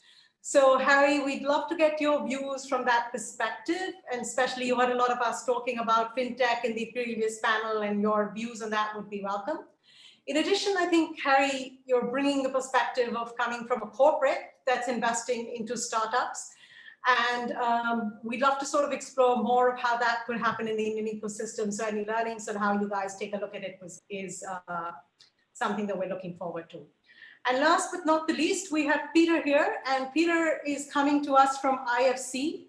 Peter has spent many years investing with IFC across climate-led companies and carbon-led companies here. But Peter recently has also been looking at venture investments and agtech being part of that. And Peter, you've spent a lot of time in Asia. So, and I know that you've spent time looking at the Indian agtech market. So looking to sort of get your perspectives from, IFC's view from the past. Of course, IFC's invested in agri for a long time, and, plus the new stuff that you guys are looking at. So welcome, Peter. Thank you. Thank you. Good to be here. Great. So I'm going to kick off. And Peter, I'm actually going to start with you. So I think one of my questions for you was that, I think IFC has invested in agri for a very long time. How's that view changed, looking at agtech? Is this a different time? Is that why this is exciting? And what's some of the exciting things that you see happening globally that leads to a renewed interest here from IFC looking at this space? Sure. So, I mean, at a very high level, we're, as many will know, agri is the last sector to kind of digitize. So there's a lot, I think there's a lot that can be done with digitization. But when we look, when I just try and look beyond India and what I'm seeing outside of India around the globe, what is exciting, in addition to, digital, I would say, is precision agri, which is part digital, but is applying the digital and the data analytics coming out of that to better run machines and tractors, and maybe in the future robots, and to provide very more customized information to the farmer about pest and disease and weather and try to help the farmer that way. So I think those are, precision agri is exciting. We're seeing it in other sectors. I think it's starting in high value sectors like permanent crops that are not necessarily, where there's more value per acre. And it's starting in also large scale holdings, large scale farming markets. So it's admittedly a challenge in India with smallholders. But another area I would say that, again, not seeing too much yet in India, but which is exciting globally is the use of biologicals versus which are starting to challenge chemical solutions, or will start to challenge chemical solutions in the market. I think they provide the ability to help farmers reduce costs while having the same or better efficacy, and also being easier on the soil and the water. So which the soil fertility is increasingly in focus globally as well. So I think biologicals are interesting, and I think as farmers globally look to control their costs, control the cost that they pay for, whether it's nutrients or pesticides or other chemicals. I think biologicals will become increasingly important. And Peter, do you think that this is a different time? I mean, you mentioned two trends, precision ag and biologicals as opposed to chemicals in farming. Do you have some perspectives from sort of like, sort of an IFC's past, if you may like, of investing in agri? Do you think that there's a different time in terms of how business models in some of these would scale, or, anything that you see that is different? Or do you think the pathways for all of this is fairly similar? We heard a lot of the panelists in the last panel talk about how, yes, you have new tech, but new tech has to be forming part of operators on the ground. How do you see this from a global perspective and the past experiences? Sure. I guess I think that what has changed is the digital, is the smartphone, all these kind of, and the the lower cost for phone calls and for internet. I mean, that's all fundamental to these trends. What I think, and these benefits, they have to move their way from startups into companies that are operating more at scale in the farming economy. So what probably needs to happen, like others have indicated, others have talked about, is would want to see exits, and that migration of the technology created by people who were taking a step back and just looking at, let me solve one or two of these key challenges, and then you have more mature companies integrate that technology, those solutions, into their operations. And I think that will be a big step forward, not only for the venture ecosystem in terms of the exit, but also for the farmers to see these solutions integrated into their ecosystem more broadly. So I would look forward to seeing that happen. I think that's a challenge. And again, globally, exits are also a challenge, not just in India. So I think that when those start to happen, again, that will drive more innovation and more capital into the sector. Okay, thank you, Peter. Dheeraj, I'm going to come to you. And I probably have a similar question from you, because I sort of see this history of, you've done a lot of ag in India, but you also are looking at very different ag tech globally. And I know that you sit on the board of some of these companies, right? So give us a little bit of flavor of sort of what's exciting, what are you seeing, how this is different from the past, Sure. And how Temasek sees this as a good investment opportunity. Sure. So it's a bit self-serving, but we do see it as a very big investment opportunity, and hence the team and the dollars deployed from Temasek. But as I think the last panel also alluded to, I think we've seen ag tech coming of age over the last 10 years. And unlike Silicon Valley and doing software investments where the US was like 20, 30 years ahead of any other part of the world, it's a fairly recent phenomenon in the developed markets as well. So it's not that ag tech's been around for 15, 20 years.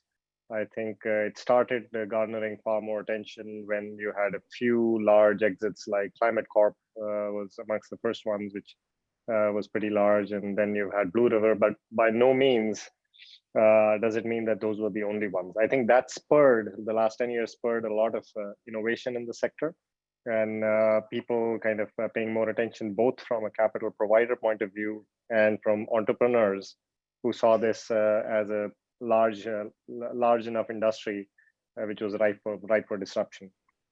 As in India, even in it's just that the problems are different in the US or in Latin America, where it's not that they don't exist. So it's it's actually quite surprising to see the kind of solutions that are coming up there. I would have never imagined 5 years ago that there was no price transparency in a market like the US for selling agrochemicals. There's no concept of a price list. Every farmer gets a different price, and things that seem quite odd, but they were. So we have a company, FPN, which is now like $1 billion plus in valuation, and it's probably going to hit $500 million of revenue, which started with the pain point of providing transparency to the farmer. So I see both globally a lot of potential, because there is, as everybody's noted, there is so many points of wastage in the farm and in the food value chain, both on the farm all the way to the plate. That provides a lot of opportunity. And coming closer to home, I think the problems are slightly different, because we are in a smallholder system.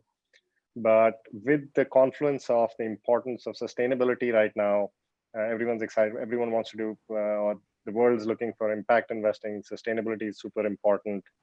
Eating healthy is super important. Using less chemicals is important. With all of these, I think they provide very good tailwinds to ag tech globally. It's just about the kind of opportunities you see in different markets. In the US, because of the large farm ecosystem, it's different. Credit is not a big problem there. In places like India and Southeast Asia, I think the farmer obviously takes the most risk and has the poorest balance sheet in the value chain. So you see other kinds of problems. So the problems to solve are access to markets, providing better information. Anything that puts more money into the farmer's pocket is an opportunity. But overall, I think it's almost at every part of the value chain within ag. Like I said, you go on the farm, whether it's precision ag, whether it's automation, whether it's productivity improvement. Peter said biologicals and using better inputs. Going further downstream is how to do more sustainable for aquaculture, how to make better feed or something, or basically better inputs for protein companies, how to do healthier ingredients for food, and coming down finally how to something like alternate protein or urban farming, because all of this finally is driven by the consumer wanting to know where their food is coming from. Is it sustainable? Is everything in the chain kind of treated fairly? Like, even forget farmers, are animals treated fairly of what you're eating? And so it's, there's just this focus and knowledge that was missing. I think 10 years ago, a lot of people would turn a blind eye to where their food was coming from and how it was being produced. And just that knowledge and that focus is basically leading to a lot of changes in the entire value chain, which is leading to numerous opportunities that we're seeing. Yeah. Temasek is very, very focused on these. We have a large team, and we invest. I think now we have more than $200 million invested in tech. India is relatively new. We have a few investments in India as well, but I'm very, very kind of encouraged by the reforms that are happening and some of the new companies that are coming up. So I probably see a lot more action in Southeast Asia and India as well. Well, we hope to see more of you here. But I think that it's interesting that you say, I mean, you brought up the example of how FBN was solving a transparency problem. So I agree there's large farms and different problems, but it's also kind of interesting to see how there are some very similar problems and themes across farms, irrespective of what size. And, we have this price transparency issue with small farms. And I wouldn't have said you had this with large farms where you have much more room to negotiate, but obviously that happens there as well. So perhaps we can see some synergies of some of these solutions happen sort of globally. Sharon, I was going to come to you, and I wanted to understand how and why, given that it's a broader portfolio that ADB Ventures is kind of looking at. Why is agtech part of that, right? Is there an attractive investment opportunity? Is there some wins that you see in Asia that you think that drives agtech being part of that portfolio? What's your thoughts on that? Thanks, Ritu. Actually, from ADB's perspective, we are not a pure commercial entity. So the impact or the development effectiveness, it really comes first. So from our perspective, we look at the market, and to a certain extent, agtech is quite similar to several other sectors we identified. It's really lack of, let's say, early stage investment. As your report also identified, in India, in last year, there were in total about 60-something projects, like agtech projects were invested. Only 9 were like an early stage. This is a kind of, I was saying, complimenting on you and actually remembering those exact numbers. So go ahead. Yeah, thanks. And this is exactly, the situation we see that in the other countries as well. So that's why when we look at how ADB can add value to the whole ecosystem, we identified like agtech, inclusive fintech, clean tech, and health tech as our main investment thesis. As you know that all these sectors are quite difficult, particularly in the early stage, and need a long time to get matured. So to a certain extent, a lot of commercial investors just cannot wait. So from our perspective, we would like to play a patient capital role and try to stay in these sectors or stay in this investment relatively longer. I'm sure you're music to the ears of many entrepreneurs here, Sherwin, that, the catalytic capital at the start of this journey, which is so critical to kind of make this happen.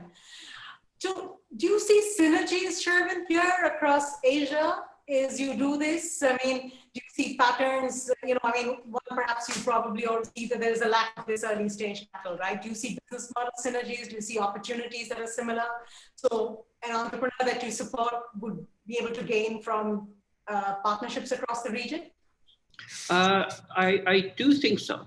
To a certain extent, I see let me put it this way, agtech, like agriculture itself, is a very local business. And to a certain extent, as I remember that in the first panel, a couple panelists mentioned that, to the scale up of agtech need longer time comparing to other industries.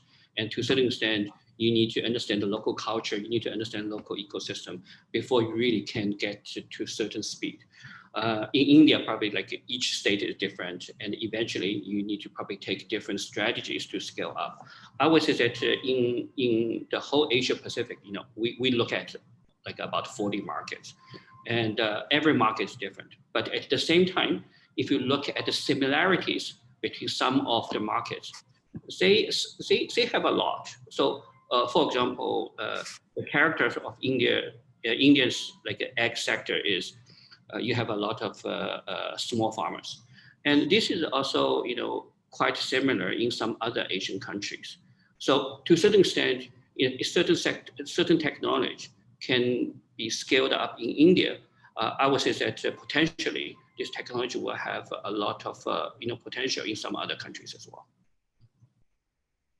Okay, so you see some kind of structural similarities across Asia that perhaps lend to solutions being scalable over a larger geography from what that research you. Correct. Yeah, got it. Yeah, Anthony, if I may turn to you, I think we'd love to hear what are the most exciting things coming out of Israeli ag tech. You know, what's the new wave of stuff that you see? In that ecosystem, given that Israel ecosystem has contributed so much globally to what is now the new ag tech sector here. Firstly, thank you, Ritu, for inviting me. It's a privilege to be in the panel. What we are seeing now in Israel, in ag tech sector, is what we call the second wave. If maybe you have the impression that Israel is an ag tech hub, and the first wave was really came up of existential challenges, right? They are in the middle of the desert and they need to produce food. So the innovation came out of that, but a lot of those innovation or technologies was more your mechanical, electrical kind of devices, or not your deep tech innovation. But since last year, we are seeing the trend of the second wave, where similarly with what was talked about in the first panel, we are seeing that a lot of the startups now have the core technologies that revolve around the ICT, the information and communication technologies. So your big data, AI, the sensors. About 30 to 40% of the new startups that came out last year had this as their core technology. Another 30% was in the biologicals. That's more for the animal health aspect, and then also for the inputs, the agro inputs like your biopesticides and herbicides and whatnot. So I think this is the trend that we see in Israel. And as of the end of 2019, there were about 400 active agtech startups in Israel. So to put that into context, yes, in terms of size, they are much smaller countries, but there must be something that has been done right in order to have such a robust ecosystem. Yeah. And do you see the Israeli innovation system, and I'm trying to sort of also understand a bit more of innovation flows globally here, right? I know that there's a lot of Israeli innovation that, there's a lot that happens for the Israel ecosystem with a view to flip to the US markets here, right? Do you see that Israeli ecosystem sort of expanding and innovations coming to what, Sherwin was describing, farming market structures that are very different from 5,000-acre farms, or a different kind of commercialized farming ecosystem here? Yeah, you're spot on that. Most founders of startups in Israel, when they started innovating, the clear market to them is either the European farmers or the American farmers, right? These are your large-scale farmers. And again, one of the reasons why Trendlines, we set up an activity here in Singapore. We set up actually an investment fund, agri-food fund, to invest in agtech companies in the region as well as other parts of the world. Temasek is one of the investors of the fund, because we are seeing more entrepreneurs from Israel trying to come to the Asian market, but they do not have the understanding or the knowledge of the demographic here. So a lot of the technologies you can't just copy and paste and say, okay, it works in the US and let's bring it because it will work for the farmers here. There's a lot of customization, adaptation, and especially innovation in the business model is very important. right? You may have the best technology, but you bring it to farmers in, I'm Indonesian, so I understand the Indonesian market as well, where 80% is smallholder farmers. And you tell them the best technology, first, they can't afford it. Second, they will not, you need some time to train them to use it, right? So how do we bring that level of complexity to where it can benefit them and it can be applied to them? And at the same time, we need to think of how the cost has to be borne by other parties. So, fair enough. Harry, I'm going to turn to you, which I think, I have two questions for you, Harry. What's the most exciting thing that you've seen at the intersection of fintech and agtech? You just heard how fintech is, especially in the Indian ecosystem, and for a lot of people here, financing, credit, insurance, all of these things are parameters that are not sorted. And you heard Dheeraj say that perhaps in the US ecosystem, that's less of a relevance here. What's the most exciting thing that you've seen at the intersection of these two? Yeah, just before I kick off, I'd like to thank you for having me on the panel, and I think it's actually a precondition to be successful in the agtech ecosystem, and to bring all the parties together through this panel, but also by producing this report. And to be honest, the ThinkAg report is one of the best reports I've seen so far coming out of India. And my experiences with the fintech investments we have done in Europe and US, it's a basic condition to have all the parties together in order to be successful in a certain sector.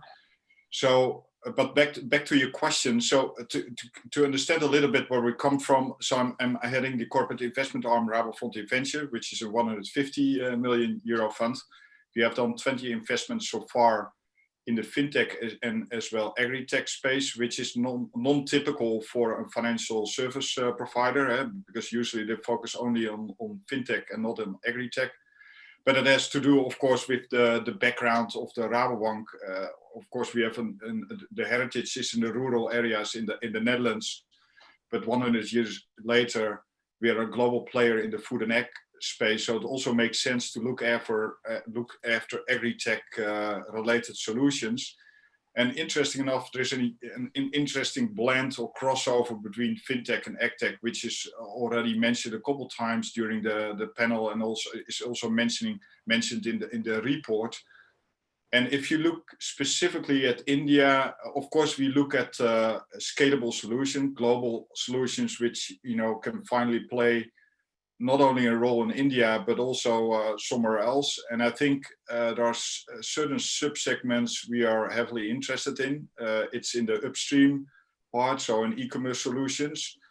And as we all know, if you look at the big players like Amazon and Alibaba, they all have, next to their delivering their services to the end consumers, embedded financial services. And not because they like to play bank, but it fuels their business model, and it really helps to solve problems on the consumer level as well. The merchants who likes to deliver their services through the big e-commerce platforms. And what we have seen in the agtech space, that they're lagging behind in development, but they're also exploring financial services to their end consumers. So I think, so that's why we also back AgroStar, because AgroStar is an e-commerce platform, but one of the hurdles to overcome is to provide working capital for smallholder farmers, which is a general problem for everyone who's involved in agritech. And it's very simple, because you produce your stuff as a farmer, but the income will come at the end of the season, but you need the money now to buy your input. So to bridge that gap, that's certainly an area of interest, which can be also deployed globally, finally. So that's one thing. And the other thing is, which is actually related to that point, is of course you need to build a credit risk scoring model based on alternative data, and to bridge the gap between the unbanked, so to say, and the lenders. So I've seen several solutions out there, and I think that's an interesting area which can also deploy finally on a global level. And well, we were talking also about information asymmetry, and interesting enough, that's not a typical problem for India, but it's a global problem, even in developed countries. Although I think if you look at the solutions out there in India, so downstream, all these marketplaces, I don't think that will be scalable soon, because the food value chains are so much fragmented. It will be difficult to scale that within 5 years time. So that will take some time. But if you look at India and compare that with all the other countries, I think India can actually take the lead, at least in the emerging markets, in the Asian markets, and in Africa, because the preconditions are right. I think you have high educated people. If you look at founders, they're high educated, strong linkages to US universities. You have fantastic universities in India itself, also focusing on emerging technologies, which is an extremely important ingredient to build out these credit scoring models. So I think, and to be honest, if you can crack the nut in India to build out a scalable solution throughout all the different states with the different cultures, different languages, I think you have found out a very cost-efficient way, which can also work out in other countries. Right. So it's like they tell us that if you can drive in India, you can drive anywhere. So if you can have an agtech solution in India, maybe that works elsewhere as well. But I think one of the things I've learned over the 5-6 years that it's a great sandbox in many ways, and there are so many other markets that are fairly similar. So and you have the biodiversity and the variety and talent in order to sort of do that. So thank you for that, Harry. Harry, I'm going to stay with you for my next question, right? And I think you're a CDC here, right? How would you unpack for us? There aren't that many CDCs in the Indian context, or corporate investments, if you like. Just a little bit of flavor for us for how Rabo thinks about actually being an investor, right? Investing in solutions and new solutions. Is this with a view to sort of integrate, a view to sort of expand the market? How do you guys take a look at an investment? If you could just tell us a little bit more about that.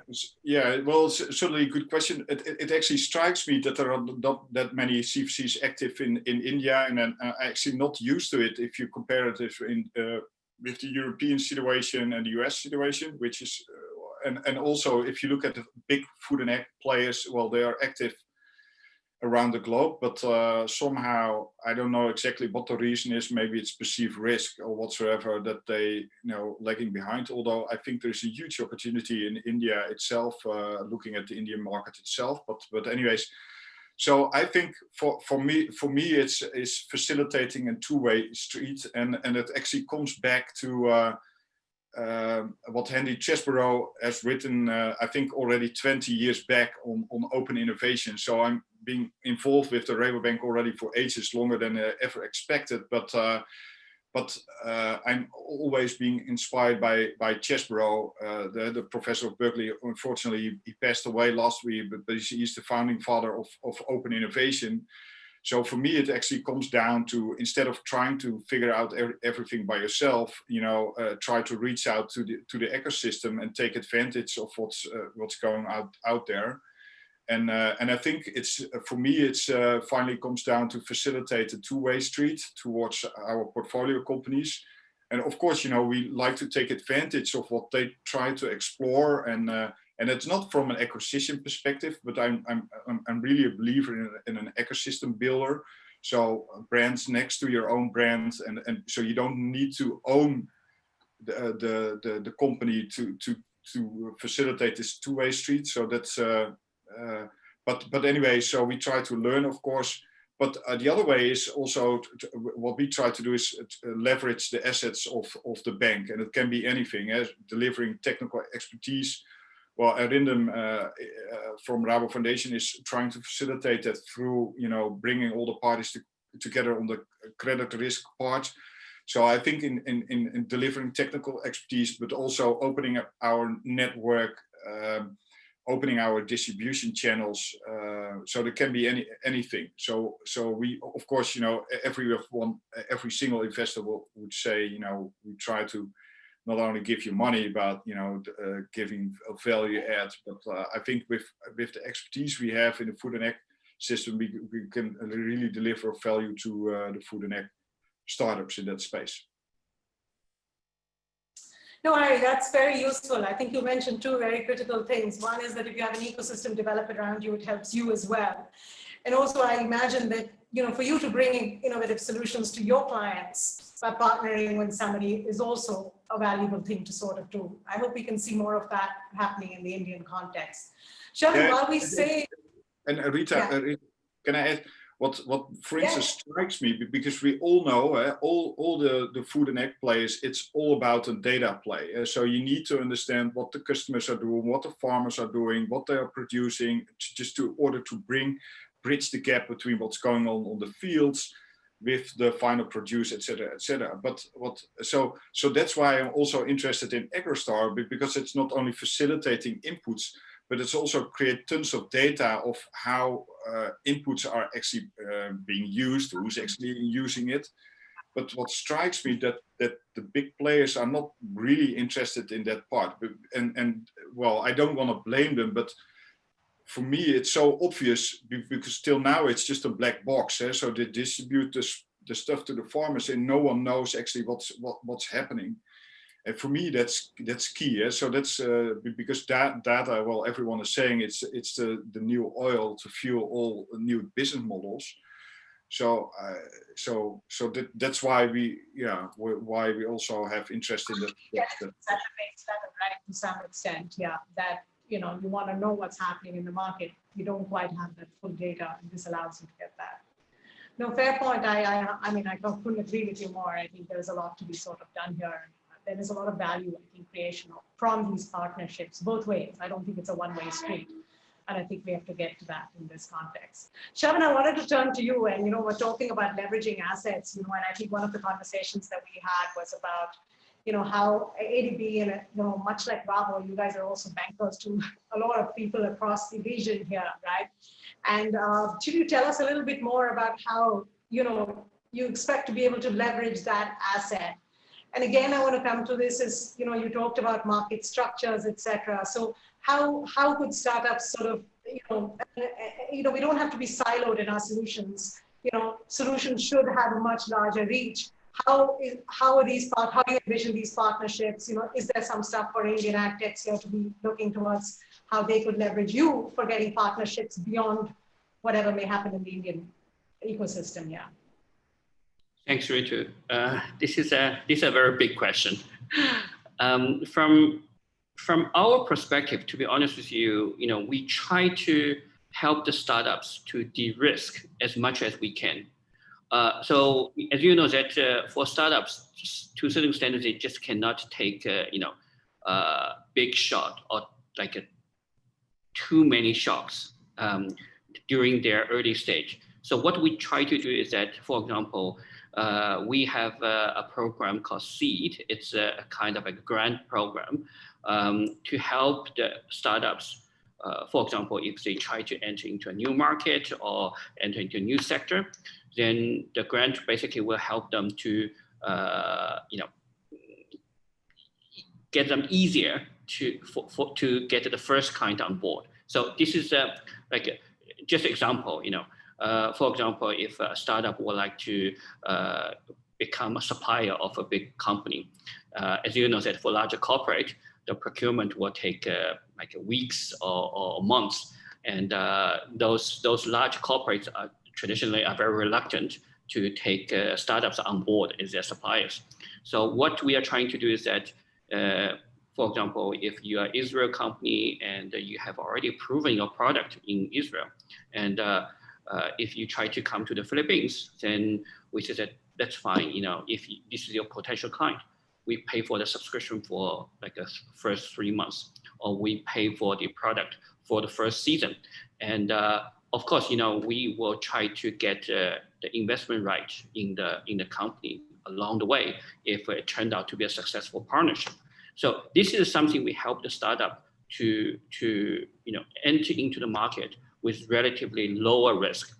As you know that for a lot of startups, they just cannot afford to go into the new market, or they cannot scale up at the same time in too many new markets. But we believe that our role is that help those startups to lower market entry barrier, and at the same time use our networks, try to help them to connect to the customers. So we do believe that the first dollar is as important as the first client, or probably the first client sometimes is even more important. So we just try to use our network to help the startup not only to get the money, but also can bring the solutions to our member countries. That's just great, Sharon. And I think we have a lot to learn from you here at ThinkAg, right? I think I like your statement here about facilitating first clients, right? So to be helping the ecosystem along, I think that's something we could very much learn from you. Thanks for that. Anton, I have a question for you in terms of, just if you could tell us a little bit, and I'm sorry for the panel, I know we're at 6 o'clock, but I can't let you guys go. Could we have another 10 minutes? Because I think there's a lot of exciting inputs and ideas that we're all hearing from you, and I hope that's okay. Anton, I think if you could just tell us a little bit about your learnings. I mean, you've taken trend lines from Israel to Singapore. Are there learnings from that we in India could kind of learn from to accelerate, ag techs in the Indian context here? Yeah, I think the most important one, and again, in the first panel, we agreed that the biggest gap, whether it's financing or support, is in the early stage startups, right? In the seed stage startups. And what has been done successfully in Israel was the involvement of the government financing right from the beginning. And can give you the stats. I think about 20% of the agtech startups get their, or rather 20% of the capital that goes into the seed stage come from the government in the form of a grant, which comes from the Israeli Innovation Authority. And of course, they work together with the incubators, with the accelerators, to identify the right startup to support. And with that model, we also try to do it the same way in Singapore. So we work very closely with the government of Singapore, with the agency called Enterprise Singapore, and at one point, a lot of investors are reluctant to take that risk at the beginning, right? So this is a form of equalizing or de-risking the investment. But at the same time, why the model works very well is that when the startup is successful, you pay it back to the ecosystem. So in the case of the Israeli one, okay, if the startup fails, that's it. There's no liability. But when the startup gets their either first, they license their patent or they start exporting products, they will pay back some of the, depending on the milestones that they achieve. So they pay back to the agency so that you can support the next startup. And in Singapore, it's slightly different. The agency will take an equity in the startup, and then when it exits, again, this will be pumped back into the community. So I think that's really one of the key reasons why the community or the ecosystem of agtech is booming in Israel, and we hope to do the same here in Singapore. Yeah. Thank you, Anton. And I think we need more risk capital here at the early stages. And I think we are bullish here that there has been some announcements that perhaps unlock some more capital in that space. for the startups here. Peter, my question to you is, you've looked very deeply at the Indian agtech ecosystem, right? What's holding you guys back? You know, do you see inherent challenges in India vis-a-vis the globe? And is there some things that you could point to here that perhaps you need to evolve to get more investment into this sector here? I mean, at $1.3 billion, we are still pretty low compared to the 80 or odd, 90 odd billion globally that's flowing. Yeah, I mean, I think that we, to give you some background on IFC and why we may have, we've only made one investment in the Indian agtech system, is that we are a Series B direct investor, Series B and later. So what we are doing though is investing in a number of earlier stage Indian funds, more generalist venture funds, and some of these are investing in agtech, and we and in other sectors as well, and we co-invest with them. And we're also, continuing to look at opportunities even earlier. We have something called the IFC Startup Catalyst, where we invest in seed funds and accelerators. So we haven't yet found an opportunity in India to do that, and generally those investments across all types of funds are generalists. We don't do too many sector focused ones, but we are looking at some agtech funds. So we hope to get more capital in through these different routes, and we'll continue to look at Series B opportunities. We are an investor in Agristar, and there's other interesting companies that are scaling up where we could make direct investments. I think the challenge will continue to be what other people have noted, and I echo Anton's view that one size doesn't fit all, and something may be successful in one market and then come to India and find it's challenging, especially when you're going from a large holder to a small holder market. But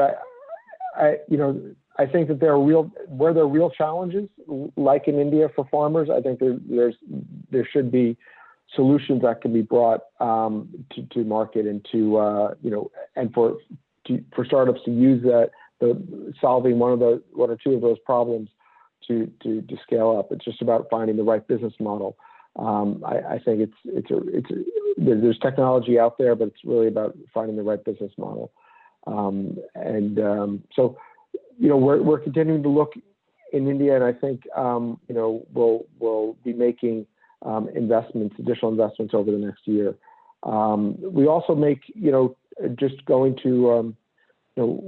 we make investments in other markets, other emerging markets, but also we do make selected what we call tech transfer investments, investing in companies that are maybe based in a country like the U.S. or Europe, which are not one of our developing markets, but we help them to enter emerging markets, and we selectively do that because we think that there's that can be useful where the technology is unique, and that if they can find the right business model or find the right partners, and we can try and help them do that. I think that's an opportunity, and we've done that, like for example, with Planet, which used to be called Planet Labs, the satellite imagery company. That heavily, one of their main verticals is agri. We've helped them do that, in the past, and we're looking at more specific ag tech companies to do that as well. Thank you. I think that's very interesting to sort of hear. I think, Peter, I mean, I understand that we're at a nascent stage. The Series Bs will come along with time, but I think what's very exciting is to learn about these different kind of tools that you're using to address pre-Series B before you would come in, right, from an investor perspective.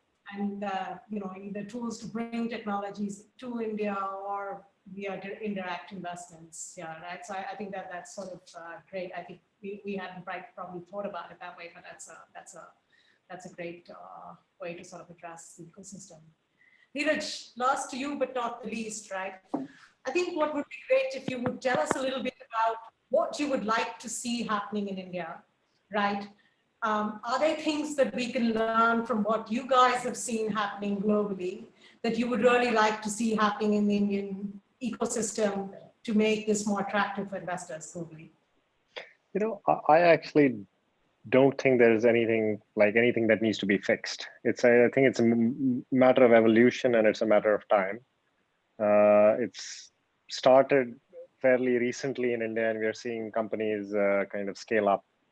I do feel that any company that is able to crack a solution for smallholder farmers particularly has actually global relevance, because be it Southeast Asia, Africa, there are lots of use cases for these technologies. I used to think that scale could be a big issue, but in our own experience in companies like AgriBazaar, especially in the current scenario, we've seen that, you know, once farmers or people in the value chain get used to technology, it can scale up very, very rapidly. So AgriBazaar is probably going to do, I don't know, $3 billion of transactions cumulatively, which was very hard to think of even 12 months ago, and everything got accelerated by COVID. So I'm at least enthused by seeing this new crop of entrepreneurs that are coming in, either on the marketplaces or we've seen on the fintech or agritech side. There are I think things to be learned from we spoke about things from ecosystems like Israel, like the US. But finally, I think it depends more of like folks who are on the panel of deploying more capital and having kind of giving more opportunities to some of these companies to grow. The market is definitely large enough. It's just waiting for the right business models and some amount of, I think it's just success. We get success once we start seeing a few successes in the sector, either through exits or companies doing really well. You'd see a lot more capital flowing in. Got it. So you're saying COVID has kind of put you over the hump and said, look, the tailwinds are there, scale is possible. You know, the triggers are there for this to kind of happen, and that there should be no barriers here for as soon as those things become more visible for investors sort of to sort of. And you know, you mentioned something earlier, Neeraj, that you know, sort of the consumer trends here driving some of this, you know, on sustainability, on you know, just you know, how I want to eat. Right, of you know, what is it that I want to know about my food? A lot of this which is kind of driving agtech globally here, right? You know, we don't hear those in the Indian context, right? What do you think will be the wind on which Indian agtech is actually going to explode here? Yeah, you know, it's kind of unfortunate way, because if you look at something like organic, which is a very big trend globally, by something like India, I think half of the land, because of the lack of input usage of fertilizers or something, is basically organic. Like farmers haven't used fertilizers for the last 5 years or something.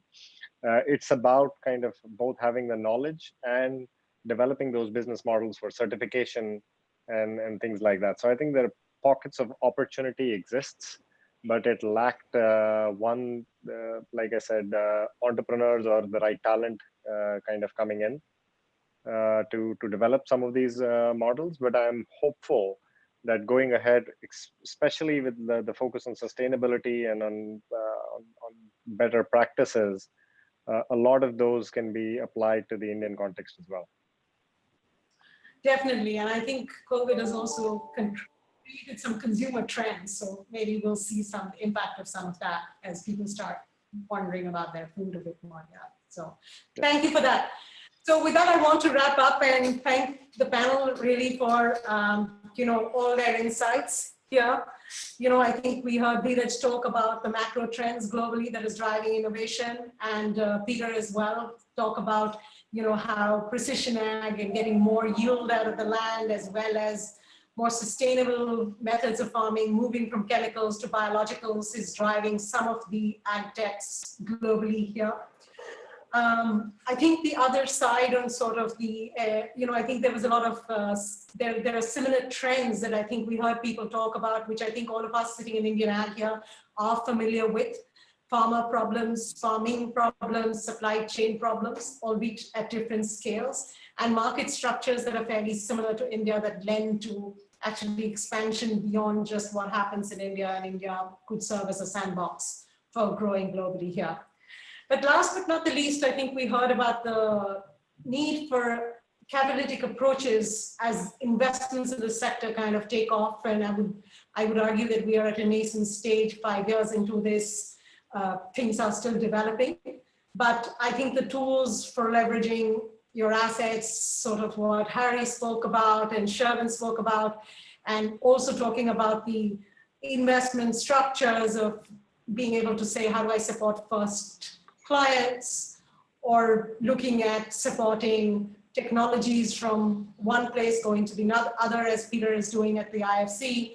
All are tools here that we need that toolbox as we kind of expand the pipeline here of startups. But I think we're starting on that journey. There's a lot of interesting stuff that has happened, and as ThinkAg, we will look to get this, be tracking this on an annual basis through this report, and coming back and taking some of these insights and learnings that we've learned from globally and seeing how some of those are unfolding in the Indian ecosystem. So with that, I'm going to hand over to you, Hemendra.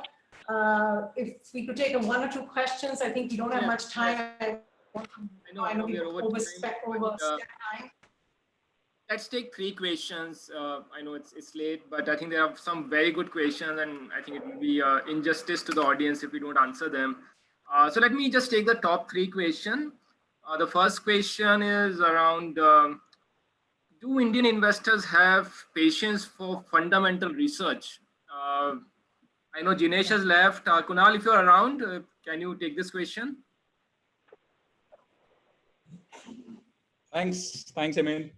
Yeah, definitely. So this is more of a recent phenomenon. I think there are investors, and Ritu is sitting here, who's possibly done one of the first deals in the biotech space with String Bio. So I think we have investors who are willing to experiment in the broad deep tech space. One of our funds, which is Bharat Innovation Fund, is also focused on deep tech innovations. So I think there are investors. What you need to prove fairly early, if possible, is a product market fit. If the market size is large enough and there is a clear demand for a product like this, I think the investors will definitely come in. Thanks, Kunal. Next question is, everyone talked about that there's no full stack platform in India, and how long will it take to get there? So I would say, let's say someone like Sammunati or Dehat are definitely trying to be full stack. They already have few components in place, and Anil can comment on it. Otherwise, Dheeraj, you are an investor in Farmer Business Network, right? FBN in the US, which I guess is a full stack platform. You can throw some light how easy or difficult it is to build a full stack platform. Anil or Dheeraj, or both of you maybe comment on it. I'd be happy to share my insights. I think what you need to do to, and it's not that everyone's still expanding their services. And how for them, you basically need a very strong hook into your customers. So for example, if either you look at whatever, Dehat, AgroStar, AgriBazaar, you start with one service, which basically gets a lot of participants onto the platform, and you get a captive audience that you can then market other services to. I think it's just the initial getting the critical mass that is very difficult. So imagine if you can get millions of farmers just by selling them inputs, or just by giving advice.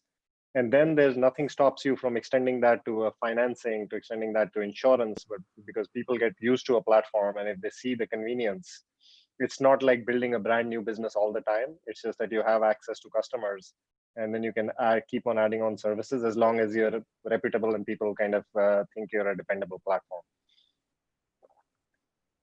Makes sense, Dheeraj. Thanks very much. Anil, you want to comment on it? Yeah. Hemendra. Harry. Sorry. I think until then, Harry. Yeah, just I like to make the analogy with the fintech industry, which is more mature and I think 5 years heading ahead of the agritech sector. And what we have seen in the fintech sector is actually an unbundling of the services. Someone is focusing on a niche market and doing that extremely well. And that's something what's going on in the agri-tech sector as well. And now today you see a rebundling of the services in a more or less full stack or marketplace model. And I think it's just too early to expect that you can just kick off with a full stack company. It's just too complicated. So you need to have focus in order to be successful. And that's what Jira was saying, you need to find your niche, and then, if you find a proper user base, you can explore other services towards your customer base. Thanks, Harry. So, Hemendra, I just wanted to mention that full stack is more a journey. It's not a destination. Once you keep your focus on the customer, as your engagement with the customer deepens and matures, you will have to get into the adjacencies of what their requirements are. And we are seeing that happening on the ground. So it's more an evolution of a deeper engagement with the client with the core proposition that Dheeraj mentioned. So once you have that and you have the client centricity, the adjacencies will keep on evolving. So it's a journey. Nobody will be full stack, and you cannot start with that. Absolutely, absolutely. No, I'm so happy you made this point. I think one last question, and I think it's for Peter, Sherwin, and Anton to answer. How critical is sustainability and climate resilience for the investors? Are these the criteria when you evaluate investment in agtech?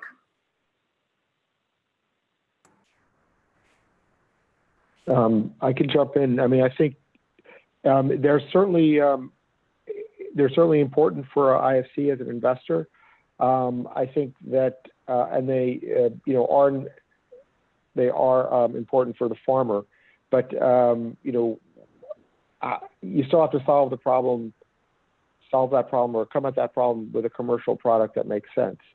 I mean, drip irrigation, for example, helps with resiliency, but if a startup comes and says I don't know, just theoretically, they're waiting for a whole bunch of subsidies to come in before they would deploy. That wouldn't be an attractive business model. We don't like to depend on subsidies. We've gotten our fingers burned to a certain extent in other sectors like renewable energy, doing that, as many other investors have. So we're looking for things that are not only better and more climate friendly and resilient, but also lower cost. And if we can bring those things together, then I think you have something that can really scale. And then when you scale, then you can really make an impact on the problem. If you don't scale, then you're not really affecting the problem. So I think that's the way I would think about it. Anton, you want to go ahead? Yeah, I fully agree with Peter. I think that's our approach as well, because when we look at innovations in the agtech, I don't think that you will see many that comes with a solution that will have negative impact on the environment, right? But that not necessarily they will start and say that, oh, I'm creating this or innovating to solve the climate change problem, but it's more of the farmer's problem, the problems in the operations or part of the supply chain, but is already, I would say, ingrained in the mind of maybe the new generation of entrepreneurs that climate change and sustainability should be part of that.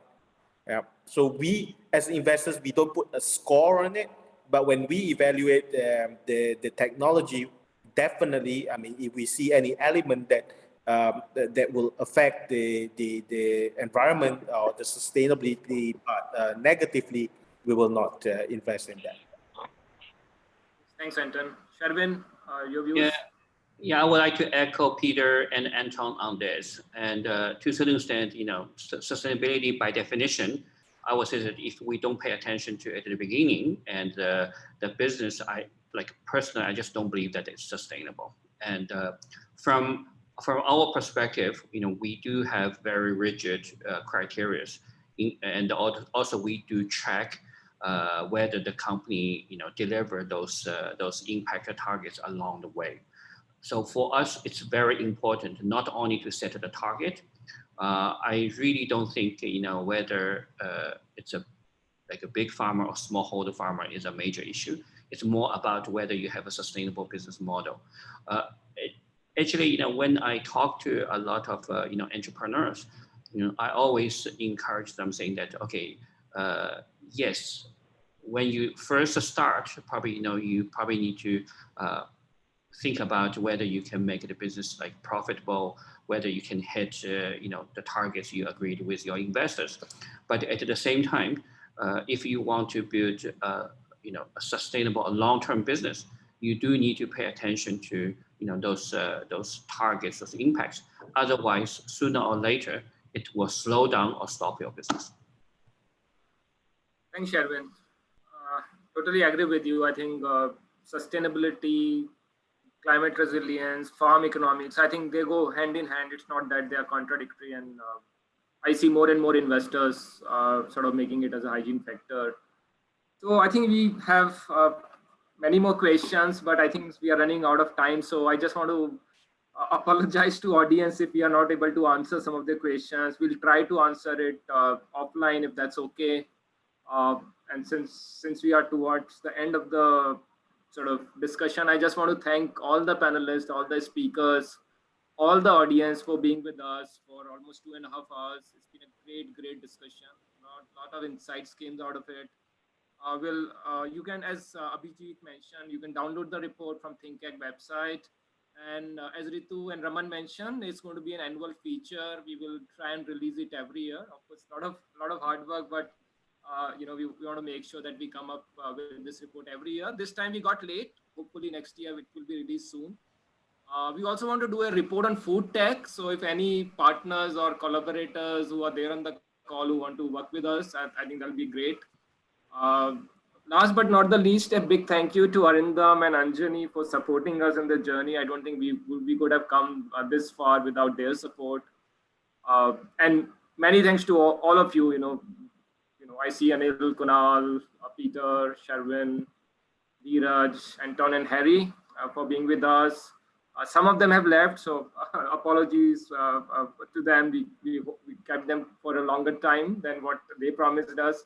So a big thank you to all of you. Have a good evening and a good weekend. Thanks very much. Thanks, Amanda. Thanks for having me. Thank you. Thank you, everybody, and especially people in Asia who are really late for this. So.